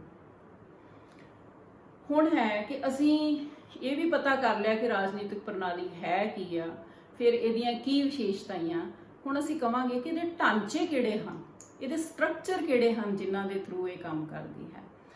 ਸੋ ਸਭ ਤੋਂ ਪਹਿਲਾਂ ਹੈ ਕਿ ਇਹਦੇ ਫਾਰਮਲ ਢਾਂਚੇ ਆਪਾਂ +1 'ਚ ਵੀ ਪੜ੍ਹਦੇ ਸੀ ਕਿ ਸਰਕਾਰ ਦੇ ਅੰਗ ਕਿਹੜੇ ਹਨ, ਤੇ ਤੁਸੀਂ ਕਹਿੰਦੇ ਸਰਕਾਰ ਦੇ 3 ਅੰਗ ਹੈ ਜੀ, ਵਿਧਾਨਪਾਲਿਕਾ, ਕਾਰਜਪਾਲਿਕਾ, ਨਿਆਂਪਾਲਿਕਾ। ਸੋ ਇਸੇ ਤਰ੍ਹਾਂ ਹੀ ਰਾਜਨੀਤਿਕ ਪ੍ਰਣਾਲੀ ਦੇ ਫਿਰ ਕੀ ਹੈ, ਇਹ 3 ਫਾਰਮਲ ਅੰਗ ਹੈ ਜਿਹੜੇ ਕਿ ਲਾਅ ਬਾਡੀਜ਼ ਜਿਨ੍ਹਾਂ ਨੂੰ ਆਪਾਂ ਕਹਿੰਦੇ ਹਾਂ, ਜਿਨ੍ਹਾਂ ਚੋਂ ਜਿਹੜੇ ਕਿ ਸੋਰਸ ਨੇ ਕਾਨੂੰਨ ਜਿਹੜਾ ਨੇ ਉਹ ਪਾਸ ਕਰਦੇ ਨੇ, ਲਾਗੂ ਕਰਦੇ ਨੇ, ਉਹਦਾ ਉੱਤੇ ਫੈਸਲੇ ਕਰਦੇ ਨੇ। ਸੋ ਸਭ ਤੋਂ ਪਹਿਲਾਂ ਹੈ ਸੋਰਸ ਵਿਧਾਨਪਾਲਿਕਾ, ਜਿਸ ਦਾ ਮੇਨ ਕਾਰਜ ਹੈ ਕਿ ਲੋਕਾਂ ਦੀਆਂ ਮੰਗਾਂ ਸੁਣ ਕੇ ਉਹਦੇ ਤੇ ਕਾਨੂੰਨ ਬਣਾਉਣੇ ਜਾਂ ਕਾਨੂੰਨ ਪਾਸ ਕਰਨੇ। ਦੂਸਰਾ ਹੈ ਕਾਰਜਪਾਲਿਕਾ, ਵਿਧਾਨਪਾਲਿਕਾ ਦੁਆਰਾ ਪਾਸ ਕੀਤੇ ਗਏ ਕਾਨੂੰਨਾਂ ਨੂੰ ਉਹ ਲੋਕਾਂ ਦੇ ਸਾਹਮਣੇ ਲਿਆਉਂਦੀ ਹੈ, ਲੋਕਾਂ 'ਚ ਲਾਗੂ ਕਰਦੀ ਹੈ। ਜਦੋਂ ਕੋਈ ਕਾਨੂੰਨ ਤੋੜਦਾ ਹੈ ਤੇ ਪਤਾ ਲੱਗਦਾ ਹੈ ਕਿ ਨਵਾਂ ਕਾਨੂੰਨ ਆ ਬਣ ਗਿਆ, ਹੁਣ ਸਾਨੂੰ ਉਹਦੇ ਅਕੋਰਡਿੰਗਲੀ ਅੱਜ ਕੱਲ੍ਹ ਕਿਹੜਾ ਕਾਨੂੰਨ ਹੈ ਕਿ ਹਰ ਜਿਹੜਾ ਸਿਟੀਜ਼ਨ ਹੈ ਉਹਦਾ ਮਾਸਕ ਪਾਉਣਾ ਜ਼ਰੂਰੀ ਹੈ ਕਿ ਬਿਮਾਰੀ ਨਾ ਫੈਲੇ, ਜੇ ਨਹੀਂ ਪਾਏਗਾ ਤੇ ਸ਼ਾਇਦ 200 ਰੁਪੀਜ਼ ਫਾਈਨ ਰੱਖਿਆ ਗਿਆ। ਸੋ ਇਹ ਕੀ ਹੈ, ਕਾਨੂੰਨ ਹੀ ਹੈ। ਇਸ ਤਰ੍ਹਾਂ ਦੇ ਹਜ਼ਾਰਾਂ ਹੀ ਕਾਨੂੰਨ ਜਿਹੜੇ ਕਿ ਸਾਡੇ ਤੇ ਲਾਗੂ ਹੁੰਦੇ ਤੇ ਅਸੀਂ ਉਸ ਦਾਇਰੇ 'ਚ ਰਹਿ ਕੇ ਤੇ ਕੰਮ ਕਰਦੇ ਹਾਂ। ਫਿਰ ਨਿਆਂਪਾਲਿਕਾ ਕੀ ਹੈ, ਕਾਨੂੰਨ ਦੇ ਅਕੋਰਡਿੰਗਲੀ ਫੈਸਲੇ ਕਰਦੀ ਹੈ। ਸੋ ਇਹ ਇਹਦੀਆਂ ਫਾਰਮਲ ਬਾਡੀਜ਼ ਨੇ। ਅੱਗੇ ਹੈ ਕਿ ਗੈਰ ਰਸਮੀ ਢਾਂਚੇ। ਹੁਣ ਜਿਹੜੀਆਂ ਲੋਕਾਂ ਦੀਆਂ ਮੰਗਾਂ ਹਨ ਉਹ ਸਾਰੀਆਂ ਜਿਹੜੀਆਂ ਉਹਨਾਂ ਨੂੰ ਰਾਜਨੀਤਿਕ ਪ੍ਰਣਾਲੀ ਵਿੱਚ ਰਾਜਨੀਤਿਕ ਪ੍ਰਣਾਲੀ ਤੱਕ ਪਹੁੰਚਾਉਣ ਵਾਸਤੇ ਬਹੁਤ ਸਾਰੇ ਗੈਰ ਰਸਮੀ ਜਿਹੜੇ ਇਨਫਾਰਮਲ ਸਟਰਕਚਰਸ ਨੇ ਬੱਚਿਓ, ਉਹ ਕੰਮ ਕਰਦੇ ਨੇ। ਸਭ ਤੋਂ ਪਹਿਲਾਂ ਪੋਲੀਟੀਕਲ ਪਾਰਟੀਆਂ ਹੈ, ਜਿਹੜੀਆਂ ਕਿ ਰਾਜਨੀਤਿਕ ਪਾਰਟੀਆਂ ਜਿਹੜੀਆਂ ਸਭ ਤੋਂ ਪਹਿਲਾਂ ਸਾਨੂੰ ਸਰਕਾਰ ਦੀਆਂ ਕਮੀਆਂ ਦੱਸਦੀਆਂ ਹਨ, ਲੋਕਾਂ ਨੂੰ ਅਵੇਅਰ ਕਰਦੀਆਂ ਹਨ ਕਿ ਸਰਕਾਰ ਆ ਕਰ ਰਹੀ ਹੈ ਜਾਂ ਇਸ ਤਰ੍ਹਾਂ ਹੋ ਰਿਹਾ ਹੈ। ਤੇ ਜੇ ਇਸੇ ਤਰ੍ਹਾਂ ਜਿਹੜੀਆਂ ਲੋਕਾਂ ਦੀਆਂ ਮੰਗਾਂ ਹਨ, ਲੋਕਾਂ ਦੇ ਮੁੱਦੇ ਹਨ, ਉਹ ਵੀ ਉਹ ਰਾਜਨੀਤਿਕ ਪ੍ਰਣਾਲੀ ਦੇ ਕੋਲ ਲੈ ਕੇ ਜਾਂਦੇ ਹਨ, ਤਾਂ ਹੀ ਰਾਜਨੀਤਿਕ ਪ੍ਰਣਾਲੀ ਉਹਨਾਂ ਤੇ ਵਿਊ ਕਰਦੀ ਹੈ ਤੇ ਫਿਰ ਉਹ ਕਾਨੂੰਨ ਬਣਾਉਂਦੀ। ਤੁਸੀਂ ਦੇਖਦੇ ਹੋ ਨਾ ਕਿ PTC ਨਿਊਜ਼ ਦੇ ਵਿੱਚ ਹਰ ਰੋਜ਼ ਤਕਰਾਰ ਜਾਂ ਵਿਚਾਰ ਚਰਚਾ ਆਉਂਦੀ ਹੈ, ਜਿਹਦੇ ਵਿੱਚ ਅਲੱਗ-ਅਲੱਗ ਤਰ੍ਹਾਂ ਦੇ ਮੁੱਦੇ ਉਠਾਏ ਜਾਂਦੇ ਹਨ ਤੇ ਉਸ ਟਾਈਮ ਤੇ ਫਿਰ ਸਾਡੀ ਰਾਜਨੀਤਿਕ ਪ੍ਰਣਾਲੀ ਨੂੰ ਵੀ ਪਤਾ ਲੱਗਦਾ ਹੈ ਕਿ ਮੁਸ਼ਕਲਾਂ ਕੀ ਹਨ। ਸੋ ਇਸੇ ਤਰ੍ਹਾਂ ਹੀ ਦਬਾਅ ਗਰੁੱਪ, ਪ੍ਰੈਸ਼ਰ ਗਰੁੱਪਸ ਤੁਸੀਂ ਦੇਖਦੇ ਹੋ ਕਈ ਤਰ੍ਹਾਂ ਦੀਆਂ, ਜਿਹੜੇ ਸਾਡੇ ਲਾਈਕ ਤੁਸੀਂ ਟੀਚਰਸ ਯੂਨੀਅਨ ਹੈ, ਡਾਕਟਰਸ ਦੀ ਯੂਨੀਅਨ ਹੈ, ਕਿਸਾਨ ਯੂਨੀਅਨ ਹੈ, ਅਲੱਗ-ਅਲੱਗ ਤਰ੍ਹਾਂ ਦੇ ਕਈ ਵਾਰੀ ਧਰਨੇ ਦੇ ਕੇ ਕਦੀ ਸਾਡੀਆਂ ਤਨਖਾਹਾਂ ਵਧਾਓ, ਕਈ ਤਰ੍ਹਾਂ ਦੀਆਂ ਨੌਕਰੀਆਂ ਦਿਓ, ਬੇਰੁਜ਼ਗਾਰੀ ਖਤਮ ਕਰੋ, ਸਾਡੀ ਤਨਖਾਹ ਘੱਟ ਹੈ, ਜਾਂ ਕਿਸਾਨਾਂ ਦੀਆਂ ਮੰਗਾਂ ਹੈ ਕਿ ਜਿਹੜੇ ਕਣਕ ਦਾ ਰੇਟ ਜ਼ਿਆਦਾ ਚਾਹੀਦਾ ਹੈ, ਸਾਡੀਆਂ ਫਸਲਾਂ ਦਾ ਨੁਕਸਾਨ ਹੋ ਰਿਹਾ, ਜਾਂ ਕੁਝ ਕਈ ਤਰ੍ਹਾਂ ਦੀਆਂ ਮੰਗਾਂ ਹਨ ਜਿਹੜੀਆਂ ਕਿ ਇਹ ਹੜਤਾਲ ਕਰਕੇ ਜਾਂ ਵਿਖਾਵਾ ਕਰਕੇ ਰਾਜਨੀਤਿਕ ਪ੍ਰਣਾਲੀ ਦੇ ਸਾਹਮਣੇ ਰੱਖਦੇ ਹਨ ਤੇ ਰਾਜਨੀਤਿਕ ਪ੍ਰਣਾਲੀ ਉਹਨਾਂ ਬਾਰੇ ਸੋਚਦੀ ਹੈ ਤੇ ਰਿਵਿਊ ਕਰਕੇ ਉਹਨਾਂ ਤੇ ਕਾਨੂੰਨ ਬਣਾਉਂਦੀ ਹੈ। ਇਸੇ ਤਰ੍ਹਾਂ ਹਿੱਤ ਸਮੂਹ ਹਨ, ਇੰਟਰਸਟ ਗਰੁੱਪਸ ਹੁੰਦੇ ਨੇ, ਅਲੱਗ-ਅਲੱਗ ਵਰਗਾਂ ਦੇ ਆਪਾਂ ਦੇ ਸਮਾਜ ਵਿੱਚ ਰਹਿੰਦੇ ਆ, ਸਾਡੇ ਅਲੱਗ-ਅਲੱਗ ਇੰਟਰਸਟ ਹੁੰਦੇ ਨੇ ਬੱਚਿਓ, ਤੇ ਉਹ ਜਿਹੜੇ ਇੰਟਰਸਟ ਨੇ, ਉਹ ਜਿਹੜੇ ਹਿੱਤ ਹੈ, ਉਹ ਨਿਊਜ਼ਪੇਪਰਸ ਦੇ ਰਾਹੀਂ ਪ੍ਰਿੰਟ ਮੀਡੀਆ, ਇਲੈਕਟ੍ਰੋਨਿਕਸ ਮੀਡੀਆ ਦੇ ਰਾਹੀਂ ਸਾਡੀ ਰਾਜਨੀਤਿਕ ਪ੍ਰਣਾਲੀ ਕੋਲ ਪਹੁੰਚਦੇ ਰਹਿੰਦੇ ਹਨ ਤੇ ਰਾਜਨੀਤਿਕ ਪ੍ਰਣਾਲੀ ਨੂੰ ਪਤਾ ਲੱਗਦਾ ਹੈ ਕਿ ਲੋਕਾਂ ਦੀਆਂ ਕੀ ਮੁਸ਼ਕਲਾਂ ਹਨ ਤੇ ਉਹਨਾਂ ਦੇ ਉੱਤੇ ਉਹ ਫਿਰ ਉਹਨਾਂ ਜਿਹੜੀਆਂ ਮੰਗਾਂ ਯੋਗ ਹੁੰਦੀਆਂ ਹਨ ਉਹਨਾਂ ਦੇ ਉੱਤੇ ਉਹ ਨਵੇਂ ਕਾਨੂੰਨ ਜਿਹੜੇ ਹੈ ਉਹ ਪਾਸ ਕਰਦੀ ਹੈ। ਇਸੇ ਤਰ੍ਹਾਂ ਪ੍ਰਭਾਵਸ਼ੀਲ ਵਿਅਕਤੀ ਆ ਜਾਂਦੇ, ਇਨਫਲੂਐਂਸ਼ੀਅਲ ਪਰਸਨ। ਸਾਡੇ ਕਈ ਵਾਰੀ ਪਰਸਨਲ ਕੰਮ ਹੁੰਦੇ ਨੇ, ਕਈ ਵਾਰੀ ਏਰੀਆ ਦੇ ਕੰਮ ਹੁੰਦੇ, ਕੋਈ ਸੀਵਰੇਜ ਦੀ ਪ੍ਰੋਬਲਮ ਹੈ, ਕੋਈ ਸੜਕ ਦੀ ਹੈ, ਕੋਈ ਲਾਗੇ ਸਕੂਲ ਚਾਹੀਦਾ ਹੈ ਤੇ ਅਸੀਂ ਕੋਈ ਇਨਫਲੂਐਂਸ਼ੀਅਲ ਬੰਦਾ, ਸਾਡੇ ਪ੍ਰਭਾਵਸ਼ੀਲ ਵਿਅਕਤੀ ਜਿਹੜਾ ਰਾਜਨੀਤਿਕ ਪ੍ਰਣਾਲੀ ਦੇ ਨੇੜੇ ਹੁੰਦਾ ਹੈ, ਉਹਨੂੰ ਲੱਭ ਕੇ, ਜਾਂ ਤੁਸੀਂ ਗਲੀ ਮੁਹੱਲੇ ਦੇ ਜਿਹੜੇ ਕਾਉਂਸਲਰ ਹੁੰਦੇ ਏਰੀਏ ਦੇ ਜਾਂ ਐਮਐਲਏ ਹੁੰਦੇ ਆ, ਉਹਨਾਂ ਦੇ ਥਰੂ ਤੁਸੀਂ ਇਹ ਜਿਹੜੇ ਕੰਮ ਹੈ ਉਹਨਾਂ ਨੂੰ ਦੱਸ ਦਿਓ ਕਿ ਸਾਡੀਆਂ ਆਹ ਮੰਗਾਂ ਹਨ ਤੇ ਉਹ ਰਾਜਨੀਤਿਕ ਪ੍ਰਣਾਲੀ ਤੱਕ ਪਹੁੰਚ ਕਰਕੇ ਉਹਨਾਂ ਮੰਗਾਂ ਨੂੰ ਪੂਰੀਆਂ ਕਰਵਾਉਣ ਵਿੱਚ ਯੋਗਦਾਨ ਪਾਉਂਦੇ ਹਨ, ਆਪਣੇ ਲੋਕਾਂ ਦੀ ਹੈਲਪ ਕਰਦੇ ਹਨ। ਸੋ ਇਸ ਤਰ੍ਹਾਂ ਇਹ ਰਾਜਨੀਤਿਕ ਪ੍ਰਣਾਲੀ ਦੇ ਫਾਰਮਲ ਤੇ ਇਨਫਾਰਮਲ ਢਾਂਚੇ ਆ ਜਿਨ੍ਹਾਂ ਦੇ ਥਰੂ ਰਾਜਨੀਤਿਕ ਪ੍ਰਣਾਲੀ ਲੋਕਾਂ ਤੱਕ ਪਹੁੰਚ ਕਰਦੀ ਹੈ ਤੇ ਲੋਕਾਂ ਦੀਆਂ ਮੰਗਾਂ ਜਿਹੜੀਆਂ ਉਹਨਾਂ ਨੂੰ ਵਿਊ ਕਰਕੇ ਤੇ ਕਾਨੂੰਨ ਬਣਾਉਂਦੀ ਹੈ। ਸੋ ਸਟੂਡੈਂਟਸ, ਇਹ ਤੁਹਾਡਾ ਪੂਰਾ ਇੱਕ ਪਾਰਟ ਇਸ ਲੈਸਨ ਦਾ ਹੋਇਆ ਹੈ ਇੱਥੋਂ ਤੱਕ, ਜਿਹਦੇ ਵਿੱਚ ਕੀ ਕੀਤਾ ਹੈ ਕਿ ਕਿੰਨਾ ਨੇ ਹਰਮਨ ਪਿਆਰਾ ਬਣਾਇਆ? ਡੇਵਿਡ ਈਸਟਨ ਜੀ ਨੇ। ਕਦੋਂ ਬਣਾਇਆ? ਪਹਿਲੀ ਵਾਰੀ ਕਦੋਂ ਧਾਰਨਾ ਵਰਤੀ? 1953 ਚ। ਕਿਹੜੀ ਬੁੱਕ ਲਿਖੀ? ਦਾ ਪੋਲੀਟੀਕਲ ਸਿਸਟਮ। ਫਿਰ ਉਸ ਤੋਂ ਬਾਅਦ ਮੈਂ ਕਰਾਇਆ ਕਿ ਖਾਸ ਗੱਲਾਂ ਕਿ 3 ਆਥਰਸ ਜਿਹੜੇ ਗ੍ਰਾਮ ਵਾਲਸ ਕਰਾਏ, ਰਾਬਰਟ ਏ ਡਾਲ ਤੇ ਆਰਥਰ ਬੈਂਥਲੇ, ਜਿਨ੍ਹਾਂ ਨੇ ਬੁੱਕਸ ਲਿਖੀਆਂ।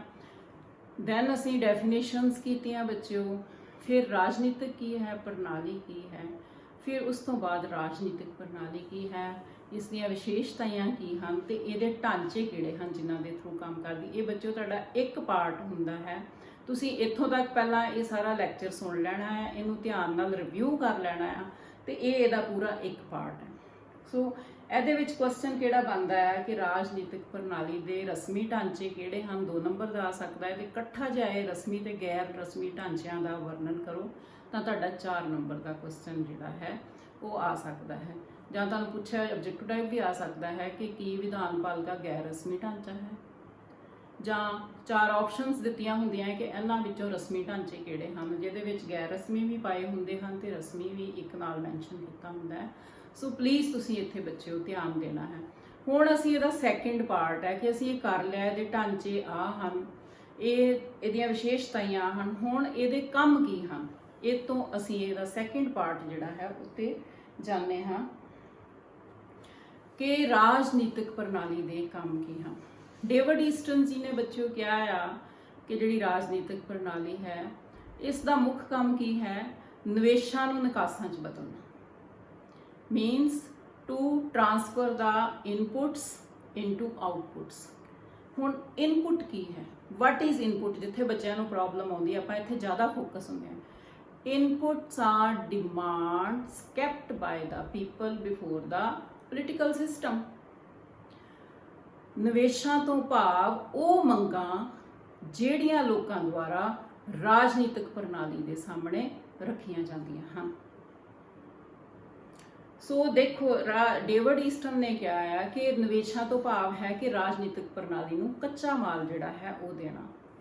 ਹੁਣ ਮੈਂ ਨਿਵੇਸ਼ ਦੀ ਐਗਜ਼ਾਮਪਲ ਦਿੰਦੀ ਹਾਂ ਕਿ ਸਪੋਜ਼ ਮੈਂ ਕੰਬਲ ਦੀ ਫੈਕਟਰੀ ਲਗਾਉਣੀ ਹੈ ਤੇ ਮੈਂ ਉਹਦੇ ਲਈ ਨਿਵੇਸ਼ ਕਰਨਾ ਹੈ। ਪਹਿਲਾਂ ਮੈਨੂੰ ਪੈਸਾ ਚਾਹੀਦਾ ਹੈ, ਫਿਰ ਮੈਂ ਮਸ਼ੀਨਾਂ ਖਰੀਦੀਆਂ, ਲੇਬਰ ਖਰੀਦੀ, ਉਹਦੇ ਲਈ ਥ੍ਰੈਡਸ ਖਰੀਦੇ, ਜਗ੍ਹਾ ਲਈ, ਤੇ ਇਹ ਸਾਰਾ ਕੁਝ ਜਿਹੜਾ ਕੀ ਆ ਇਹ ਮੈਂ ਕੰਬਲਾਂ ਵਾਸਤੇ ਨਿਵੇਸ਼ ਕਰ ਲਿਆ, ਇੱਕ ਕੱਚਾ ਮਾਲ ਪ੍ਰਦਾਨ ਕੀਤਾ। ਇਸੇ ਤਰ੍ਹਾਂ ਹੀ ਜਿਹੜੇ ਅਸੀਂ ਲੋਕ ਆ, ਅਸੀਂ ਪੋਲੀਟੀਕਲ ਸਿਸਟਮ ਦੇ ਅੰਡਰ ਕੰਮ ਕਰਦੇ ਰਹਿੰਦੇ ਹਾਂ ਤੇ ਜਿਹੜੀ ਰਾਜਨੀਤਿਕ ਪ੍ਰਣਾਲੀ ਅਸੀਂ ਦੇ ਅੰਡਰ ਹਾਂ ਉਹਦੇ ਕੋਲੋਂ ਅਸੀਂ ਕੁਝ ਮੰਗਾਂ ਦੀਆਂ ਆਸਾਂ ਰੱਖਦੇ ਹਾਂ ਜਿਸ ਨੂੰ ਅਸੀਂ ਨਿਵੇਸ਼ ਕਹਿੰਦੇ ਹਾਂ। ਸੋ ਸਭ ਤੋਂ ਪਹਿਲਾਂ ਅਸੀਂ ਮੰਗ ਕਿਹੜੀ ਰੱਖਦੇ ਹਾਂ? ਵਿਵਹਾਰ ਨੂੰ ਨਿਯਮਿਤ ਕਰਨ ਦੀ ਮੰਗ, ਟੂ ਰੈਗੂਲੇਟ ਦਾ ਬਿਹੇਵੀਅਰ। ਅਸੀਂ ਕਹਿੰਦੇ ਹਾਂ ਕਿ ਅਸੀਂ ਪੰਜਾਬ 'ਚ ਰਹਿ ਰਹੇ ਹਾਂ, ਕੋਈ ਪੰਜਾਬ ਦੇ ਹਾਲਾਤ ਕਿੰਨੇ ਮਾੜੇ ਆ, ਇੱਥੇ ਨਸ਼ਾ ਦੇਖੋ ਕਿੰਨਾ ਹੋ ਗਿਆ, ਇੱਥੇ ਤੇ ਕੋਈ ਸਿਕਿਉਰਿਟੀ ਨਹੀਂ ਹੈ ਜੀ, ਇੱਥੇ ਕਿੰਨੀਆਂ ਲੁੱਟਾਂ ਖੋਹਾਂ ਹੋ ਰਹੀਆਂ, ਇੱਥੇ ਤੇ ਕੋਈ ਲੇਡੀ ਜਾਂਦੀ ਤੇ ਚੇਨ ਖਿੱਚ ਕੇ ਲੈ ਜਾਂਦੇ। ਇਸ ਤਰ੍ਹਾਂ ਦੀਆਂ ਬੜੀਆਂ ਨਿਊਜ਼ ਅਸੀਂ ਰੋਜ਼ ਜਿਹੜੀਆਂ ਵਾ ਉਹ ਸੁਣਦੇ ਹਾਂ। ਇੱਥੇ ਨਸ਼ਾ ਜਿਹੜਾ ਉਹਨੂੰ ਨੱਥ ਪਾਉਣੀ ਚਾਹੀਦੀ ਆ, ਤਾਂ ਹੋਰ ਕਈ ਤਰ੍ਹਾਂ ਦੀਆਂ ਸਿਸਟਮ ਨਹੀਂ ਵਧੀਆ ਹੈਗਾ, ਇਸ ਤਰ੍ਹਾਂ ਨਹੀਂ ਹੋਣਾ ਚਾਹੀਦਾ। ਤੇ ਅਸੀਂ ਕੀ ਆਸ ਕਰਦੇ ਹਾਂ ਸਾਡੀ ਰਾਜਨੀਤਿਕ ਪ੍ਰਣਾਲੀ? ਸਾਡੀ ਰਾਜਨੀਤਿਕ ਪ੍ਰਣਾਲੀ ਹੈ ਕੀ ਹੈ? ਸਮੇਂ ਦੀ ਸਰਕਾਰ, ਤੇ ਅਸੀਂ ਉਹਦੇ ਅੰਡਰ ਆ ਗਏ। ਹੁਣ ਸਮੇਂ ਦੀ ਸਰਕਾਰ ਪੰਜਾਬ 'ਚ ਕਿਹੜੀ ਹੈ? ਕਾਂਗਰਸ ਦੀ ਸਰਕਾਰ ਹੈ, ਕੈਪਟਨ ਅਮਰਿੰਦਰ ਸਿੰਘ ਜਿਹੜੇ ਉਹਦੇ ਸਾਡੇ ਮੁੱਖ ਮੰਤਰੀ ਨੇ, ਤੇ ਅਸੀਂ ਉਹਨਾਂ ਕੋਲ ਮੰਗਾਂ ਕਰਦੇ ਹਾਂ ਕਿ ਇਹ ਰੈਗੂਲੇਟ ਕੀਤਾ ਜਾਵੇ ਬਿਹੇਵੀਅਰ। ਅਸੀਂ ਇੱਥੇ ਨਸ਼ੇ ਨਹੀਂ ਚਾਹੁੰਦੇ, ਅਸੀਂ ਡੋਰੀ ਸਿਸਟਮ ਨਹੀਂ ਚਾਹੁੰਦੇ, ਅਸੀਂ ਫੀਮੇਲ ਫਿਟੀਸਾਈਡ ਨਹੀਂ ਚਾਹੁੰਦੇ।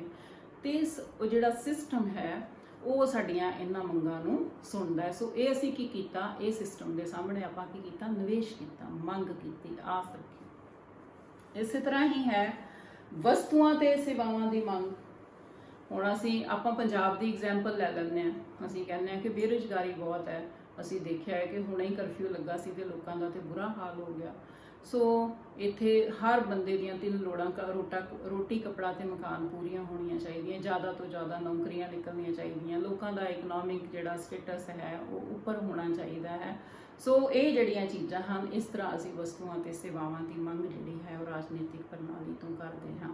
ਫਿਰ ਅਸੀਂ ਤੀਸਰੀ ਮੰਗ ਰੱਖਦੇ ਹਾਂ ਕਿ ਸਾਨੂੰ ਹੱਕ ਹੈ ਕਿ ਅਸੀਂ ਰਾਜਨੀਤਿਕ ਪ੍ਰਣਾਲੀ 'ਚ ਭਾਗ ਲੈ ਸਕਦੇ ਹਾਂ, ਕਿ ਸਾਡਾ ਸਿਸਟਮ ਜਿਹੜਾ ਸਾਡੇ ਲਈ ਕੀ ਕਰ ਰਿਹਾ ਹੈ। ਅਸੀਂ ਵੀ ਉਹਦੇ ਵਿੱਚ ਹਿੱਸੇਦਾਰ ਹੋਣਾ ਚਾਹੀਦਾ। ਆਪਣੀਆਂ ਜਿਹੜੀਆਂ ਲੋਕਾਂ ਦੀਆਂ ਪ੍ਰੋਬਲਮਸ ਹੈ ਉਹ ਰਾਜਨੀਤਿਕ ਪ੍ਰਣਾਲੀ ਦੇ ਸਾਹਮਣੇ ਲਿਆਉਣੀਆਂ ਚਾਹੀਦੀਆਂ ਕਿ ਆਹ ਮੁਸ਼ਕਲਾਂ ਹੈ, ਤੇ ਪੂਰਾ ਧਿਆਨ ਦੇਣਾ ਚਾਹੀਦਾ ਹੈ। ਤੇ ਰਾਜਨੀਤਿਕ ਪ੍ਰਣਾਲੀ ਜਿਹੜੀ ਹੈ ਉਹਨਾਂ ਤੇ ਵਿਊ ਕਰੇ ਕਿ ਲੋਕ ਉਹਦੇ ਤੋਂ ਕੀ ਆਸਾਂ ਰੱਖਦੇ ਹਨ।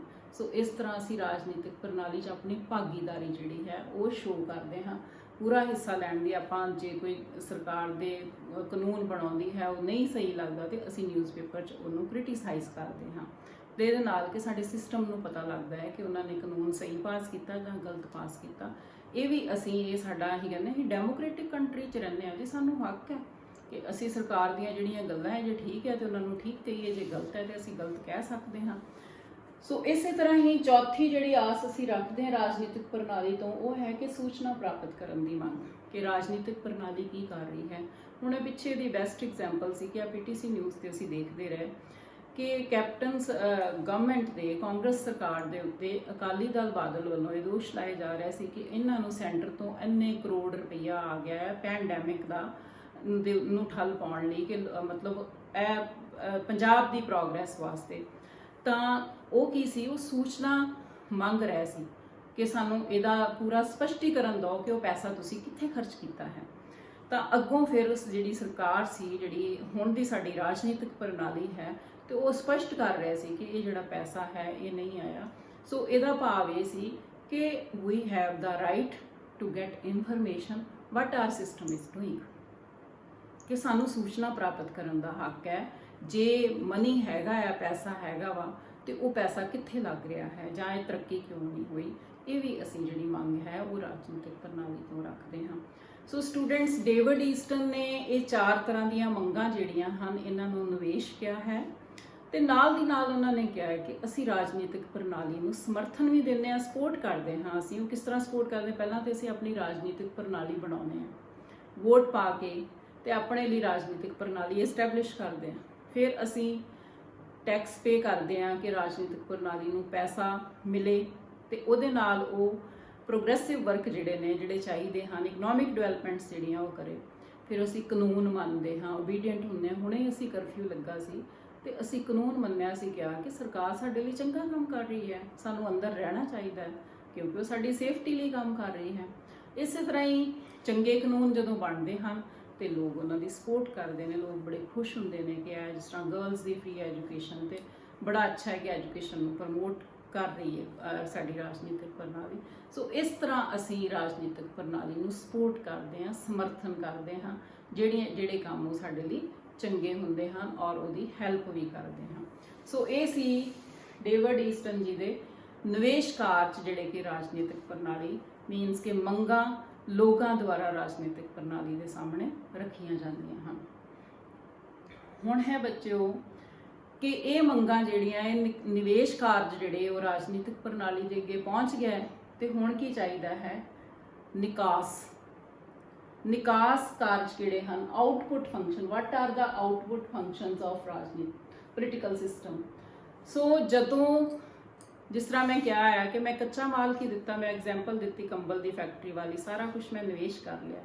ਹੁਣ ਉਹ ਮਸ਼ੀਨਾਂ ਚੱਲਣੀਆਂ ਸ਼ੁਰੂ ਹੋ ਗਈਆਂ, ਲੇਬਰ ਲੱਗ ਗਈ, ਸਾਰਾ ਸਿਸਟਮ ਸਾਰਾ ਕੁਝ ਹੋ ਗਿਆ ਤੇ ਕੰਬਲ ਬਣ ਕੇ ਬਾਹਰ ਆ ਗਏ। ਉਹ ਕੀ ਬਣ ਗਿਆ, ਜਿਹੜਾ ਮੈਂ ਨਿਵੇਸ਼ ਕੀਤਾ ਸੀ ਉਹਦਾ ਨਿਕਾਸ ਹੋ ਗਿਆ। ਇਨਪੁਟਸ ਤੋਂ ਆਊਟਪੁੱਟ ਵਿੱਚ ਚੇਂਜ ਹੋ ਗਈ। ਇਸੇ ਤਰ੍ਹਾਂ ਹੀ ਇਹ 4-5 ਤਰ੍ਹਾਂ ਦੀਆਂ ਜਿਹੜੀਆਂ ਡਿਮਾਂਡਸ ਨਿਵੇਸ਼ਾਂ ਦੇ ਰੂਪ ਵਿੱਚ ਰਾਜਨੀਤਿਕ ਪ੍ਰਣਾਲੀ ਦੇ ਅੱਗੇ ਰੱਖੀਆਂ ਗਈਆਂ ਤੇ ਉਹਨਾਂ ਦਾ ਨਿਕਾਸ ਰਾਜਨੀਤਿਕ ਪ੍ਰਣਾਲੀ ਕਿਸ ਤਰ੍ਹਾਂ ਕਰਦੀ ਹੈ। ਬਾਏ ਮੇਕਿੰਗ ਲਾਜ਼, ਰਾਜਨੀਤਿਕ ਪ੍ਰਣਾਲੀ ਉਹਨਾਂ ਮੰਗਾਂ ਨੂੰ ਧਿਆਨ 'ਚ ਰੱਖ ਕੇ ਉਹਨਾਂ ਤੇ ਕਾਨੂੰਨ ਬਣਾਉਂਦੀ ਹੈ। ਫਿਰ ਉਹ ਕਾਨੂੰਨ ਪਬਲਿਕ 'ਚ ਲਿਆਉਂਦੀ ਹੈ। ਟੂ ਇਨੈਕਟ ਦਾ ਲਾਅ ਮੀਨਸ ਨਿਯਮਾਂ ਨੂੰ ਲਾਗੂ ਕਰਦੀ ਹੈ। ਐਂਡ ਥਰਡ ਇਜ਼ ਕਿ ਉਹਨਾਂ ਨਿਯਮਾਂ ਦੇ ਅਨੁਸਾਰ ਉਹ ਲਾਅ ਦੇ ਅਕੋਰਡਿੰਗਲੀ ਉਹਦੇ ਦਾਇਰੇ 'ਚ ਰਹਿ ਕੇ ਤੇ ਉਹਨਾਂ ਦੇ ਫੈਸਲੇ ਕਰਦੀ ਹੈ। ਸੋ ਇਹ ਮੇਨ ਆਊਟਪੁੱਟ ਫੰਕਸ਼ਨ ਹਨ ਰਾਜਨੀਤਿਕ ਪ੍ਰਣਾਲੀ ਦੇ। ਹੁਣ ਤੁਹਾਨੂੰ ਬੱਚਿਓ ਇੱਥੇ ਕੁਐਸਚਨ ਕਿਹੜਾ ਬਣੇਗਾ, ਇਹ ਤੁਹਾਨੂੰ ਅਲੱਗ-ਅਲੱਗ ਵੀ 4-4 ਨੰਬਰ ਦਾ ਕੁਐਸਚਨ ਆ ਸਕਦਾ ਹੈ ਕਿ ਨਿਵੇਸ਼ਾਂ ਤੋਂ ਕੀ ਭਾਵ ਹੈ ਜਾਂ ਨਿਕਾਸਾਂ ਤੋਂ ਕੀ ਭਾਵ ਹੈ, ਜਾਂ ਦੋਨੋਂ ਇਕੱਠੇ ਵੀ ਆ ਸਕਦੇ ਹਨ। ਨਿਵੇਸ਼ਾਂ ਅਤੇ ਨਿਕਾਸਾਂ ਦਾ ਵਰਣਨ ਕਰੋ। what are the input functions of the political system and what are the output functions of the political system, or what do you mean by inputs and outputs। ਸੋ ਇਸ ਤਰ੍ਹਾਂ ਇਹ ਜੋ ਸਾਰਾ ਕੁਝ ਹੈ ਰਾਜਨੀਤਿਕ ਪ੍ਰਣਾਲੀ ਦੇ ਹਿੱਸੇ 'ਚ ਆਉਂਦਾ। ਹੁਣ ਅਸੀਂ ਅੱਗੇ ਵਧ ਰਹੇ ਹਾਂ ਡੇਵਿਡ ਈਸਟਨ ਦੀ ਫੀਡਬੈਕ ਲੂਪ ਪ੍ਰੋਸੈਸ। ਤੁਸੀਂ ਕੁਐਸਚਨ ਕੀ ਆਉਂਦਾ ਤੁਹਾਨੂੰ ਇਹ ਆ ਸਕਦਾ ਕਿ ਕਿਸ ਨੇ ਇਹਨੂੰ ਇਸ ਧਾਰਨਾ ਨੂੰ ਸਭ ਤੋਂ ਜ਼ਿਆਦਾ ਹਰਮਨ ਪਿਆਰਾ ਬਣਾਇਆ, ਤੇ ਤੁਸੀਂ ਕਹੋਗੇ ਡੇਵਿਡ ਈਸਟਨ ਜੀ। ਸੋ ਉਹਨਾਂ ਨੇ ਕਿਹਾ ਆ ਕਿ ਰਾਜਨੀਤਿਕ ਪ੍ਰਣਾਲੀ ਜਿਹੜੀ ਹੈ ਇਹਦਾ ਮੁੱਖ ਕੰਮ ਕੀ ਹੈ, ਨਿਵੇਸ਼ਾਂ ਨੂੰ ਨਿਕਾਸਾਂ 'ਚ ਬਦਲਣਾ। ਸੋ ਤੁਸੀਂ ਇਹ ਮਾਡਲ ਦੇਖ ਰਹੇ ਹੋ ਸਾਹਮਣੇ। ਹੁਣ ਇਨਪੁੱਟ ਕੀ ਹੈ ਦੇਖੋ, ਇਹਨੂੰ ਸਮਝੋ। ਇਨਪੁੱਟ ਹੈਗੀਆਂ ਲੋਕਾਂ ਦੀਆਂ ਡਿਮਾਂਡ, ਮੰਗਾਂ ਲੋਕਾਂ ਦੀਆਂ, ਤੇ ਇਹ ਕੀ ਹੈ ਡਿਮਾਂਡਸ ਤੇ ਇਹ ਸਮਰਥਨ ਹੈ ਨਾਲ। ਆਹ ਕੀ ਹੈ ਤੁਹਾਡਾ ਸਿਸਟਮ। ਜਿਸ ਤਰ੍ਹਾਂ ਮੈਂ ਤੁਹਾਨੂੰ ਗਵਰਨਮੈਂਟ ਦੀ, ਆਪਣੀ ਪੰਜਾਬ ਦੀ ਗਵਰਨਮੈਂਟ ਦੀ ਫੋਟੋ ਦਿਖਾਈ ਸੀ ਕਿ ਸਾਡੇ ਚੀਫ ਮਿਨਿਸਟਰ ਮੰਤਰੀ ਮੰਡਲ ਨਾਲ ਬੈਠੇ। ਤੁਸੀਂ ਸਮਝ ਲਓ ਕਿ ਅਸੀਂ ਇੱਥੇ ਸਾਰੇ ਪੰਜਾਬ ਦੇ ਲੋਕ ਆ, ਮੰਗ ਕਰ ਰਹੇ ਆ ਕੋਈ। ਇਹ ਸਾਡਾ ਪੋਲੀਟੀਕਲ ਸਿਸਟਮ, ਸਾਡੀ ਸਰਕਾਰ ਹੈ। ਇਹ ਮੰਗਾਂ ਬਣ ਕੇ ਇਨਪੁੱਟ ਦੇ ਰੂਪ ਵਿੱਚ ਇਹ ਸਿਸਟਮ ਕੋ ਆਈਆਂ। ਸਿਸਟਮ ਨੇ ਅੱਗੋਂ ਇਹਨਾਂ ਦੇ ਉੱਤੇ ਡਿਸੀਜਨਸ ਕੀਤੇ। ਜਿਸ ਤਰ੍ਹਾਂ ਮੀਟਿੰਗ 'ਚ ਦਿਖਾ ਰਹੇ ਸੀ ਕੋਈ ਡਿਸੀਜਨ ਦੱਸ ਸਕਦੇ, ਡਿਸੀਜਨਸ ਕੀਤੇ, ਪਾਲਿਸੀਜ਼ ਬਣਾਈਆਂ, ਤੇ ਉਹ ਪਾਲਿਸੀਜ਼ ਜਿਹੜੀਆਂ ਵਾ ਉਹ ਬਣ ਗਈਆਂ। ਇਸ ਤਰ੍ਹਾਂ ਇਨਪੁਟਸ ਜਿਹੜੇ ਸੀ, ਮੰਗਾਂ ਜਿਹੜੀਆਂ ਸੀ, ਉਹ ਕਾਹਦੇ 'ਚ ਚੇਂਜ ਹੋ ਗਈਆਂ, ਆਊਟਪੁੱਟਸ ਦੇ ਵਿੱਚ ਚੇਂਜ ਹੋ ਗਈਆਂ। ਹੁਣ ਇਹ ਕੀ ਦਿਖਾਇਆ ਗਿਆ ਹੈ, ਉਹਨਾਂ ਨੇ ਕਿਹਾ ਹੈ ਕਿ ਡੇਵਿਡ ਈਸਟਨ ਜੀ ਨੇ ਇਹਨੂੰ ਕਿਹਾ ਹੈ ਕਿ ਡੇਵਿਡ ਈਸਟਨ ਦੀ ਫੀਡਬੈਕ ਲੂਪ ਪ੍ਰੋਸੈਸ ਜਾਂ ਕੱਚਾ ਮਾਲ ਮੁੜ ਦੇਣ ਦੀ ਪ੍ਰਕਿਰਿਆ। ਫੀਡਬੈਕ ਲੂਪ ਪ੍ਰੋਸੈਸ, ਕੱਚਾ ਮਾਲ ਮੀਨਸ ਕਿ ਜਿਹੜੀਆਂ ਆ ਸਾਰੀਆਂ ਮੰਗਾਂ, ਇੱਥੇ ਹਜ਼ਾਰਾਂ ਹੀ ਮੰਗਾਂ ਹੁੰਦੀਆਂ, ਤੁਸੀਂ ਕਹੋਗੇ ਉਹਦੇ ਵਿੱਚੋਂ ਹਜ਼ਾਰ ਕੀ, ਮੈਂ ਕਹਿੰਦੀ ਇੱਥੇ 20 ਡਿਮਾਂਡਸ ਨੇ, ਤੇ 20 ਡਿਮਾਂਡਸ ਚੋਂ ਇੱਥੇ 10 ਪੂਰੀਆਂ ਹੋਈਆਂ, 10 ਰਹਿ ਗਈਆਂ। ਉਹ 10 ਫੇਰ ਕੀ ਗਈਆਂ, ਫੀਡਬੈਕ ਲੂਪ, ਫੀਡਬੈਕ ਲੂਪ ਪ੍ਰਕਿਰਿਆ। ਫੇਰ ਕੀ ਬਣੀਆਂ, ਉਹ ਇਨਪੁਟਸ ਬਣ ਗਏ। ਫੇਰ ਉਹ ਇਨਪੁਟ ਬਣ ਕੇ ਕਿੱਥੇ ਗਏ, ਫੇਰ ਪੋਲੀਟੀਕਲ ਸਿਸਟਮ ਕੋ ਗਏ। ਫੇਰ ਪੋਲੀਟੀਕਲ ਸਿਸਟਮ ਦੇ ਉਹਨਾਂ ਦੇ ਵਿੱਚੋਂ ਕੁਛ ਦੇ ਉੱਤੇ ਨੀਤੀਆਂ ਬਣਾਈਆਂ, ਕੁਛ ਰਹਿ ਗਈਆਂ, ਫੇਰ ਇਸ ਤਰ੍ਹਾਂ ਉਹ ਵਾਪਸ ਗਈਆਂ। ਸੋ ਇਸ ਤਰ੍ਹਾਂ ਇਹ ਇੱਕ ਨਿਰੰਤਰ ਕੰਟੀਨਿਊਅਸ ਪ੍ਰਕਿਰਿਆ ਹੈ ਜਿਹੜੀ ਕਿ ਲੋਕਾਂ ਦੇ ਵਿੱਚ ਤੇ ਰਾਜਨੀਤਿਕ ਪ੍ਰਣਾਲੀ 'ਚ ਚੱਲਦੀ ਰਹਿੰਦੀ ਹੈ। ਹਰ ਵੇਲੇ ਸਾਡੀਆਂ ਮੰਗਾਂ, ਕਦੀ ਸਾਨੂੰ ਸੜਕਾਂ ਦੀ ਲੋੜ ਹੈ, ਕਦੀ ਸਾਨੂੰ ਨਵੇਂ ਹਸਪੀਟਲ ਚਾਹੀਦੇ, ਕਦੀ ਸਾਡੇ ਸਕੂਲ ਨਹੀਂ ਵਧੀਆ। ਸੋ ਇਸ ਤਰ੍ਹਾਂ ਦੀਆਂ, ਕਦੀ ਕੋਈ ਕਾਨੂੰਨ, ਨਸ਼ਿਆਂ ਨੂੰ ਠੱਲ ਪਾਓ ਜੀ। ਸੋ ਇੰਜ ਅਸੀਂ ਪਬਲਿਕ ਜਿਹੜੀ ਹੈ, ਜਿਹੜੀ ਪੋਲੀਟੀਕਲ ਸਿਸਟਮ ਦੇ ਅੰਡਰ ਆਉਂਦੀ ਹੈ, ਇਹ ਮੰਗਾਂ ਉਹਨਾਂ ਦੀਆਂ ਨਿਰੰਤਰ ਨਵੀਆਂ ਹੁੰਦੀਆਂ ਰਹਿੰਦੀਆਂ ਹਨ ਤੇ ਰਾਜਨੀਤਿਕ ਪ੍ਰਣਾਲੀ ਉਹਨਾਂ 'ਚੋਂ ਪੂਰੀਆਂ ਕਰਦੀ ਰਹਿੰਦੀ ਹੈ। ਫਿਰ ਨਵੀਆਂ ਮੰਗਾਂ ਆਉਂਦੀਆਂ ਹਨ, ਫਿਰ ਸਿਸਟਮ ਕੋ ਜਾਂਦੀਆਂ ਹਨ, ਫਿਰ ਉਹਨਾਂ ਤੇ ਪਾਲਿਸੀਜ਼ ਬਣਦੀਆਂ ਹਨ। ਸੋ ਇਸ ਤਰ੍ਹਾਂ ਰਾਜਨੀਤਿਕ ਪ੍ਰਣਾਲੀ ਨਿਵੇਸ਼ਾਂ ਨੂੰ ਨਿਕਾਸਾਂ 'ਚ ਬਦਲਣ ਦਾ ਕੰਮ ਕਰਦੀ ਹੈ। ਹੁਣ ਇੱਕ ਚੀਜ਼ ਹੈ ਕਿ ਮੈਂ এনवायरमेंट ਦਿਖਾਇਆ, ਇਨਪੁਟਸ ਦੇ ਨਾਲ ਵਾਤਾਵਰਣ, ਵੈਰੀ ਸਿੰਪਲ। ਵਾਤਾਵਰਣ ਦਾ ਪ੍ਰਭਾਵ ਰਾਜਨੀਤਿਕ ਪ੍ਰਣਾਲੀ ਤੇ ਪੈਂਦਾ ਹੈ। ਅਸੀਂ ਅੱਜ ਦੀ ਗੱਲ ਕਰਦੇ ਹਾਂ ਕਿ ਪੈਂਡੈਮਿਕ ਫੈਲਿਆ ਹੈ, ਕੋਵਿਡ-19 ਕਰਕੇ ਰਾਜਨੀਤਿਕ ਪ੍ਰਣਾਲੀ ਦੇ ਸਾਰੇ ਕੰਮ ਠੱਪ ਪਏ ਹਨ। ਕੋਈ ਡਿਵੈਲਪਮੈਂਟ ਨਹੀਂ ਹੋ ਰਹੀ, ਕੁਝ ਨਵਾਂ ਨਹੀਂ ਹੋ ਰਿਹਾ, ਕਿਉਂਕਿ ਸਭ ਤੋਂ ਸਾਰਾ ਧਿਆਨ ਹੀ ਸਿਸਟਮ ਦਾ ਕਾਹਦੇ ਤੇ ਲੱਗਾ ਹੋਇਆ ਹੈ ਕਿ ਇਸ ਪ੍ਰੋਬਲਮ ਤੋਂ ਕਿਸ ਤਰ੍ਹਾਂ ਬਾਹਰ ਆਇਆ ਜਾਵੇ। ਛੇਤੀ ਤੋਂ ਛੇਤੀ ਕੋਈ ਵੈਕਸੀਨ ਬਣੇ, ਸਾਡੇ ਸਿਟੀਜ਼ਨ ਜਿਹੜੇ ਆ ਉਹ ਸੇਫ ਰਹਿਣ, ਅੱਗੇ ਬਿਮਾਰੀ ਜਿਹੜੀ ਹੈ ਨਾ ਫੈਲੇ, ਪ੍ਰੋਪਰ ਇਲਾਜ ਹੋਏ, ਸਾਰੇ ਆਪਣੇ ਠੀਕ ਠਾਕ ਹੋ ਜਾਣ। ਸੋ ਉਹਦੇ ਨਾਲ ਕੀ ਹੁੰਦਾ, ਉਸ এনवायरमेंट ਦੇ ਨਾਲ ਰਾਜਨੀਤਿਕ ਪ੍ਰਣਾਲੀ ਦੇ ਜਿਹੜੇ ਫੰਕਸ਼ਨ ਹਨ ਉਹ ਚੇਂਜ ਹੋ ਜਾਂਦੇ ਹਨ। ਇਸੇ ਤਰ੍ਹਾਂ ਬਾਹਰੀ এনवायरमेंट ਦਿਖਾਇਆ ਗਿਆ ਹੈ ਕਿ ਜੇ ਸਾਨੂੰ ਇਹ ਪਤਾ ਲੱਗ ਜੇ ਕਿ ਕੋਈ ਬਾਹਰੋਂ ਹਮਲਾ ਹੋਣ ਵਾਲਾ ਹੈ, ਕੁਝ ਹੋਣ ਵਾਲਾ ਹੈ, ਤੇ ਉਹਦੇ ਨਾਲ ਰਾਜਨੀਤਿਕ ਪ੍ਰਣਾਲੀ ਦਾ ਸਾਰਾ ਧਿਆਨ ਜਿਹੜਾ ਹੈ ਉਹ ਸੇਫਟੀ ਵੱਲ, ਸੁਰੱਖਿਆ ਵੱਲ ਚੱਲ ਜਾਏਗਾ, ਤੇ ਜਿਹੜੇ ਬਾਕੀ ਕੰਮ ਆ ਉਹ ਸੈਕੰਡਰੀ ਹੋ ਜਾਣਗੇ। ਸੋ ਅੰਦਰੂਨੀ ਵਾਤਾਵਰਣ ਤੇ ਬਾਹਰੀ ਵਾਤਾਵਰਣ ਵੀ ਰਾਜਨੀਤਿਕ ਪ੍ਰਣਾਲੀ ਦੇ ਕੰਮਾਂ ਨੂੰ ਪ੍ਰਭਾਵਿਤ ਕਰਦਾ ਹੈ। ਸੋ ਸਟੂਡੈਂਟਸ, ਇਹ ਡੇਵਿਡ ਈਸਟਨ ਜੀ ਦਾ ਫੀਡਬੈਕ ਲੂਪ ਪ੍ਰੋਸੈਸ ਹੈ। ਇੱਥੇ ਤੁਹਾਨੂੰ 4 ਨੰਬਰ ਦਾ ਕੁਐਸਚਨ ਆਉਂਦਾ ਹੈ, ਨਾਲ ਮੰਗਿਆ ਹੁੰਦਾ ਹੈ ਕਿ ਮਾਡਲ ਦੇ ਥਰੂ ਇਸ ਨੂੰ ਵਰਣਨ ਕਰੋ। ਸੋ ਇਹ ਤੁਹਾਡੇ ਸਾਹਮਣੇ ਬਿਲਕੁਲ ਉਹਨਾਂ ਨੇ ਕਿਹਾ ਹੈ ਕਿ ਰਾਜਨੀਤਿਕ ਪ੍ਰਣਾਲੀ ਦਾ ਮੁੱਖ ਕੰਮ ਨਿਵੇਸ਼ਾਂ ਨੂੰ ਨਿਕਾਸਾਂ 'ਚ ਬਦਲਣਾ ਹੈ, ਔਰ ਸਾਰਾ ਉਹਨਾਂ ਨੇ ਸਮਝਾਇਆ। ਸੋ ਅਸੀਂ ਹੁਣ ਅੱਗੇ ਵਧਦੇ ਹਾਂ। ਇਸ ਤੋਂ ਇਲਾਵਾ ਆਲਮੰਡ ਐਂਡ ਪਾਵਲ ਜੀ ਨੇ ਕਿਹਾ ਹੈ ਕਿ ਰਾਜਨੀਤਿਕ ਪ੍ਰਣਾਲੀ ਦੇ 4 ਨਿਵੇਸ਼ ਕਾਰਜ ਹਨ। ਉਹ ਕਿਹੜੇ-ਕਿਹੜੇ ਹਨ? ਪਹਿਲਾ ਹੈ ਰਾਜਨੀਤਿਕ ਸਮਾਜੀਕਰਨ ਤੇ ਭਰਤੀ। ਉਹਨਾਂ ਨੇ ਆ ਸਿਸਟਮ ਦਿਖਾ ਦਿੱਤਾ, ਉਹਨਾਂ ਨੇ ਕਿਹਾ ਰਾਜਨੀਤਿਕ ਸਮਾਜੀਕਰਨ ਤੇ ਭਰਤੀ ਅਸੀਂ ਇਕੱਠਾ ਕਰ ਲਿਆ। ਕਹਿੰਦਾ ਹੈ ਕਿ ਅਸੀਂ ਜਿਹੜੇ ਸਿਸਟਮ 'ਚ ਰਹਿੰਦੇ ਆ ਤੇ ਸਾਡੀਆਂ ਉਹਦੇ ਪ੍ਰਤੀ ਰੋਜ਼ ਵੈਲਿਊਜ਼ ਡਿਵੈਲਪ ਹੁੰਦੀਆਂ। ਸਿਸਟਮ ਚੰਗਾ ਹੈ, ਮਾੜਾ ਹੈ, ਪਹਿਲਾਂ ਵਧੀਆ ਸੀ, ਹੁਣ ਨਹੀਂ ਚੰਗਾ। ਅਸੀਂ ਇੱਕ ਉਹਦੇ ਲਈ ਬਲੀਫ ਸਿਸਟਮ ਜਿਹੜਾ ਹੈ ਅੱਜ ਸਾਡੇ ਅੰਦਰ ਉਹ ਬਣਦਾ ਰਹਿੰਦਾ ਹੈ। ਉਸ ਨੂੰ ਅਸੀਂ ਕਹਿੰਦੇ ਹਾਂ ਕਿ ਸਾਡਾ ਰਾਜਨੀਤਿਕ ਸਮਾਜੀਕਰਨ ਹੁੰਦਾ। ਸਾਡਾ ਇਹਨੂੰ ਬਾਹਰੋਂ ਜਿਸ ਤਰ੍ਹਾਂ ਪੋਲੀਟੀਕਲ ਪਾਰਟੀਆਂ ਦੇ ਇਨਫਲੂਐਂਸ ਦੇ ਨਾਲ, ਹੋਰ ਲੋਕਾਂ ਦੀਆਂ ਗੱਲਾਂ ਨਾਲ ਸਾਡੀਆਂ ਕਦਰਾਂ ਕੀਮਤਾਂ ਡਿਵੈਲਪ ਹੁੰਦੀਆਂ ਰਹਿੰਦੀਆਂ, ਪਲੱਸ ਸਾਡੇ ਅੰਦਰੋਂ ਵੀ ਆਪਣੇ ਆਪ ਸਾਡੇ 'ਚ ਚੇਂਜਸ ਆਉਂਦੀਆਂ ਰਹਿੰਦੀਆਂ ਹਨ। ਇਹ ਹੈ ਰਾਜਨੀਤਿਕ ਸਮਾਜੀਕਰਨ। ਤੇ ਭਰਤੀ ਮੀਨਸ ਕਿ ਰਾਜਨੀਤਿਕ ਪ੍ਰਣਾਲੀ ਦੇ ਸਾਹਮਣੇ ਦਿਸਦਾ ਹੁੰਦਾ ਹੈ ਕਿ ਬੇਰੁਜ਼ਗਾਰੀ ਹੈ, ਲੋਕਾਂ ਨੂੰ ਨੌਕਰੀਆਂ ਦੇਣੀਆਂ, ਰਿਕਰੂਟਮੈਂਟ ਕਰਨੀ ਆ। ਇਹ ਸਾਰੇ ਕੰਮ ਜਿਹੜੀ ਹੈ ਜਦੋਂ ਰਾਜਨੀਤਿਕ ਪ੍ਰਣਾਲੀ ਇਹਨਾਂ ਨੂੰ ਵੇਖਦੀ ਹੈ, ਇਹ ਉਹਦੇ ਤੇ ਉਹਨਾਂ ਨੂੰ ਇਹਨਾਂ ਨਿਵੇਸ਼ਾਂ ਨੂੰ ਨਿਕਾਸਾਂ 'ਚ ਵੀ ਬਦਲਣ ਦਾ ਕੰਮ ਕਰਦੀ ਹੈ। ਸੋ ਇਹ ਵੀ ਰਾਜਨੀਤਿਕ ਪ੍ਰਣਾਲੀ ਦਾ ਕਿ ਵੱਧ ਤੋਂ ਵੱਧ ਜਿਹੜੇ ਲੋਕ ਉਹਦੇ ਅੰਦਰ ਰਹਿੰਦੇ ਹਨ, ਉਹਨਾਂ ਦਾ ਆਰਥਿਕ ਵਿਵਸਥਾ ਜਿਹੜੀ ਹੈ ਉਹਨੂੰ ਨੌਕਰੀਆਂ ਦੇ ਰਾਹੀਂ ਜਾਂ ਹੋਰ ਕੰਮਾਂ-ਕਾਰਾਂ ਦੇ ਰਾਹੀਂ ਕਿਸ ਤਰ੍ਹਾਂ ਉੱਚਾ ਚੁੱਕਣਾ। ਉਸ ਤੋਂ ਅੱਗੇ ਆ ਗਿਆ ਹਿੱਤ ਸਮੂਹੀਕਰਨ। ਇੰਟਰਸਟ ਐਗਰੀਗੇਸ਼ਨ ਮੀਨਸ ਕਿ ਰਾਜਨੀਤਿਕ ਪ੍ਰਣਾਲੀ ਦੇ ਸਾਹਮਣੇ ਵੱਖ-ਵੱਖ ਵਰਗਾਂ ਦੀਆਂ ਵੱਖ-ਵੱਖ ਮੰਗਾਂ ਹੁੰਦੀਆਂ। ਟੀਚਰ ਵਰਗ ਦੀ ਮੰਗ ਅਲੱਗ ਹੈ, ਡਾਕਟਰਸ ਦੀ ਅਲੱਗ ਹੈ, ਕਿਸਾਨ ਯੂਨੀਅਨ ਦੀ ਹੋਰ ਅਲੱਗ-ਅਲੱਗ ਮੰਗਾਂ ਹਨ। ਹੁਣ ਰਾਜਨੀਤਿਕ ਪ੍ਰਣਾਲੀ ਉਹਨਾਂ ਸਾਰੀਆਂ ਮੰਗਾਂ ਤੇ ਕਾਨੂੰਨ ਤੇ ਨਹੀਂ ਨਾ ਬਣਾ ਸਕਦੀ। ਇੱਕ ਮੰਗ ਦੇ ਉੱਤੇ ਇੱਕ ਕਾਨੂੰਨ ਤੇ ਨਹੀਂ ਨਾ ਬਣ ਸਕਦਾ। ਸੋ ਹੁੰਦਾ ਕੀ ਹੈ ਕਿ ਰਾਜਨੀਤਿਕ ਪ੍ਰਣਾਲੀ ਉਹਨਾਂ ਸਾਰੀਆਂ ਮੰਗਾਂ ਨੂੰ ਵੇਖਦੀ ਹੈ, ਵਿਊ ਕਰਦੀ, ਇਕੱਠਿਆਂ ਕਰਦੀ ਹੈ ਤੇ ਉਹਨਾਂ ਦੇ ਉੱਤੇ ਕਈ ਵਾਰੀ ਇੱਕ ਜਨਰਲ ਕਾਨੂੰਨ ਜਿਹੜਾ ਹੈ ਉਹ ਪਾਸ ਕਰ ਦਿੱਤਾ ਜਾਂਦਾ ਹੈ, ਜਿਹੜਾ ਕਿ ਸਾਰਿਆਂ ਤੇ ਹੀ ਲਾਗੂ ਹੁੰਦਾ ਹੈ। ਇਸ ਨੂੰ ਕਹਿੰਦੇ ਨੇ ਹਿੱਤ ਸਮੂਹੀਕਰਨ। ਤੇ ਤੁਹਾਨੂੰ ਕੁਐਸਚਨ ਆਉਂਦਾ ਹੈ ਕਿ ਕੀ ਹਿੱਤ ਸਮੂਹੀਕਰਨ ਨਿਵੇਸ਼ ਕਾਰਜ ਹੈ? ਹਾਂਜੀ, ਬਿਲਕੁਲ। ਜਿਹੜੀਆਂ ਮੰਗਾਂ ਵੱਖ-ਵੱਖ ਵਰਗਾਂ ਦੁਆਰਾ ਰੱਖੀਆਂ ਉਹ ਕੀ ਕੀਤਾ ਸੀ? ਨਿਵੇਸ਼ ਕੀਤਾ ਸੀ। ਸੋ ਹਿੱਤ ਕੁਐਸਚਨ ਆਉਂਦਾ ਹੈ ਕਿ ਹਿੱਤ ਸਮੂਹੀਕਰਨ ਤੋਂ ਤੁਹਾਡਾ ਕੀ ਭਾਵ ਹੈ? What do you mean by interest aggregation? ਤੇ ਇਹ ਕੀ ਹੁੰਦਾ ਹੈ? ਤੇ ਇੱਥੇ ਕੁਐਸਚਨ ਆਉਂਦਾ, ਇਹ 'ਚ ਆਬਜੈਕਟਿਵ ਟਾਈਪ ਵੀ ਆ ਜਾਂਦਾ ਹੈ। ਇਹ 4 ਨੰਬਰ ਦਾ ਕੁਐਸਚਨ ਵੀ ਆਉਂਦਾ ਹੈ, 2 ਦਾ ਵੀ ਆ ਸਕਦਾ ਹੈ। ਇਸ ਤੋਂ ਅੱਗੇ ਆ ਗਿਆ ਹਿੱਤ ਸਪਸ਼ਟੀਕਰਨ। Interest articulation. what is interest articulation? it means ਕਿ ਪ੍ਰਿੰਟ ਮੀਡੀਆ ਅਖਬਾਰਾਂ ਦੇ ਰਾਹੀਂ ਤੇ electronics media, internet, television, radio ਦੇ ਰਾਹੀਂ ਅਲੱਗ-ਅਲੱਗ ਮੰਗਾਂ ਨੂੰ ਰਾਜਨੀਤਿਕ ਪ੍ਰਣਾਲੀ ਦੇ ਸਾਹਮਣੇ ਸਪਸ਼ਟ ਕਰਨਾ।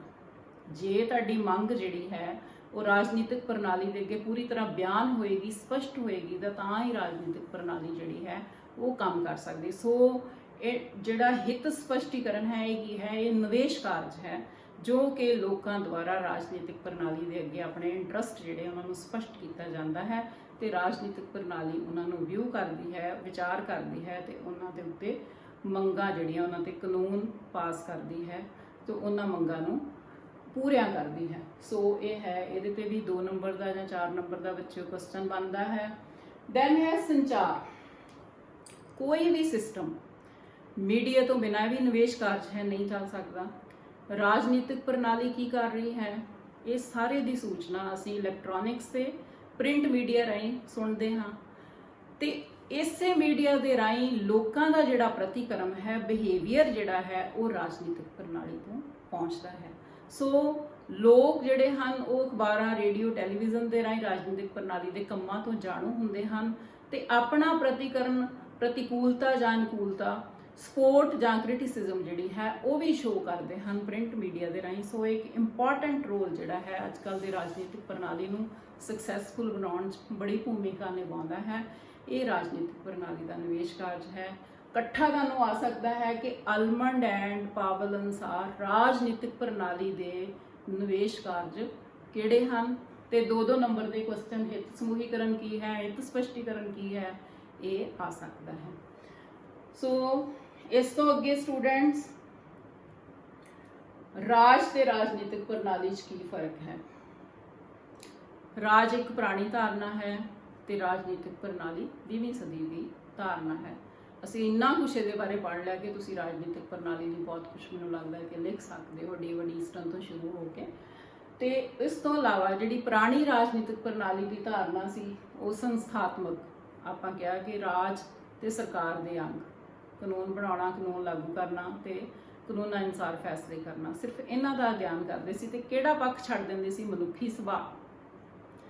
ਬਟ ਰਾਜਨੀਤਿਕ ਪੋਲੀਟੀਕਲ ਸਿਸਟਮ ਕੀ ਹੈ, ਵਿਵਹਾਰਕ, ਜਿਹਦੇ ਵਿੱਚ ਮਨੁੱਖੀ ਸੁਭਾਅ ਦਾ ਬਹੁਤ ਜ਼ਿਆਦਾ ਪ੍ਰਭਾਵ ਜਿਹੜਾ ਹੈ ਉਹ ਕਬੂਲਿਆ ਗਿਆ ਹੈ, ਕਿ ਕਿਹਾ ਗਿਆ ਹੈ ਕਿ ਮਨੁੱਖਾਂ ਤੋਂ ਬਿਨਾਂ, ਮਨੁੱਖ ਦੇ ਵਿਵਹਾਰ ਤੋਂ ਬਿਨਾਂ ਤੇ ਰਾਜਨੀਤਿਕ ਪ੍ਰਣਾਲੀ ਕੰਮ ਹੀ ਨਹੀਂ ਕਰ ਰਹੀ। ਕਿਉਂਕਿ ਜਿਹੜੇ ਲਾਅ ਸਰਕਾਰ ਪਾਸ ਕਰਦਾ ਰਾਜਨੀਤਿਕ ਪ੍ਰਣਾਲੀ, ਉਹਨਾਂ ਦਾ ਮਨੁੱਖਾਂ ਤੇ ਕੀ ਪ੍ਰਭਾਵ ਪਿਆ ਤੇ ਉਹਨਾਂ ਨੇ ਆਪਣਾ ਫੀਡਬੈਕ ਕੀ ਦਿੱਤਾ।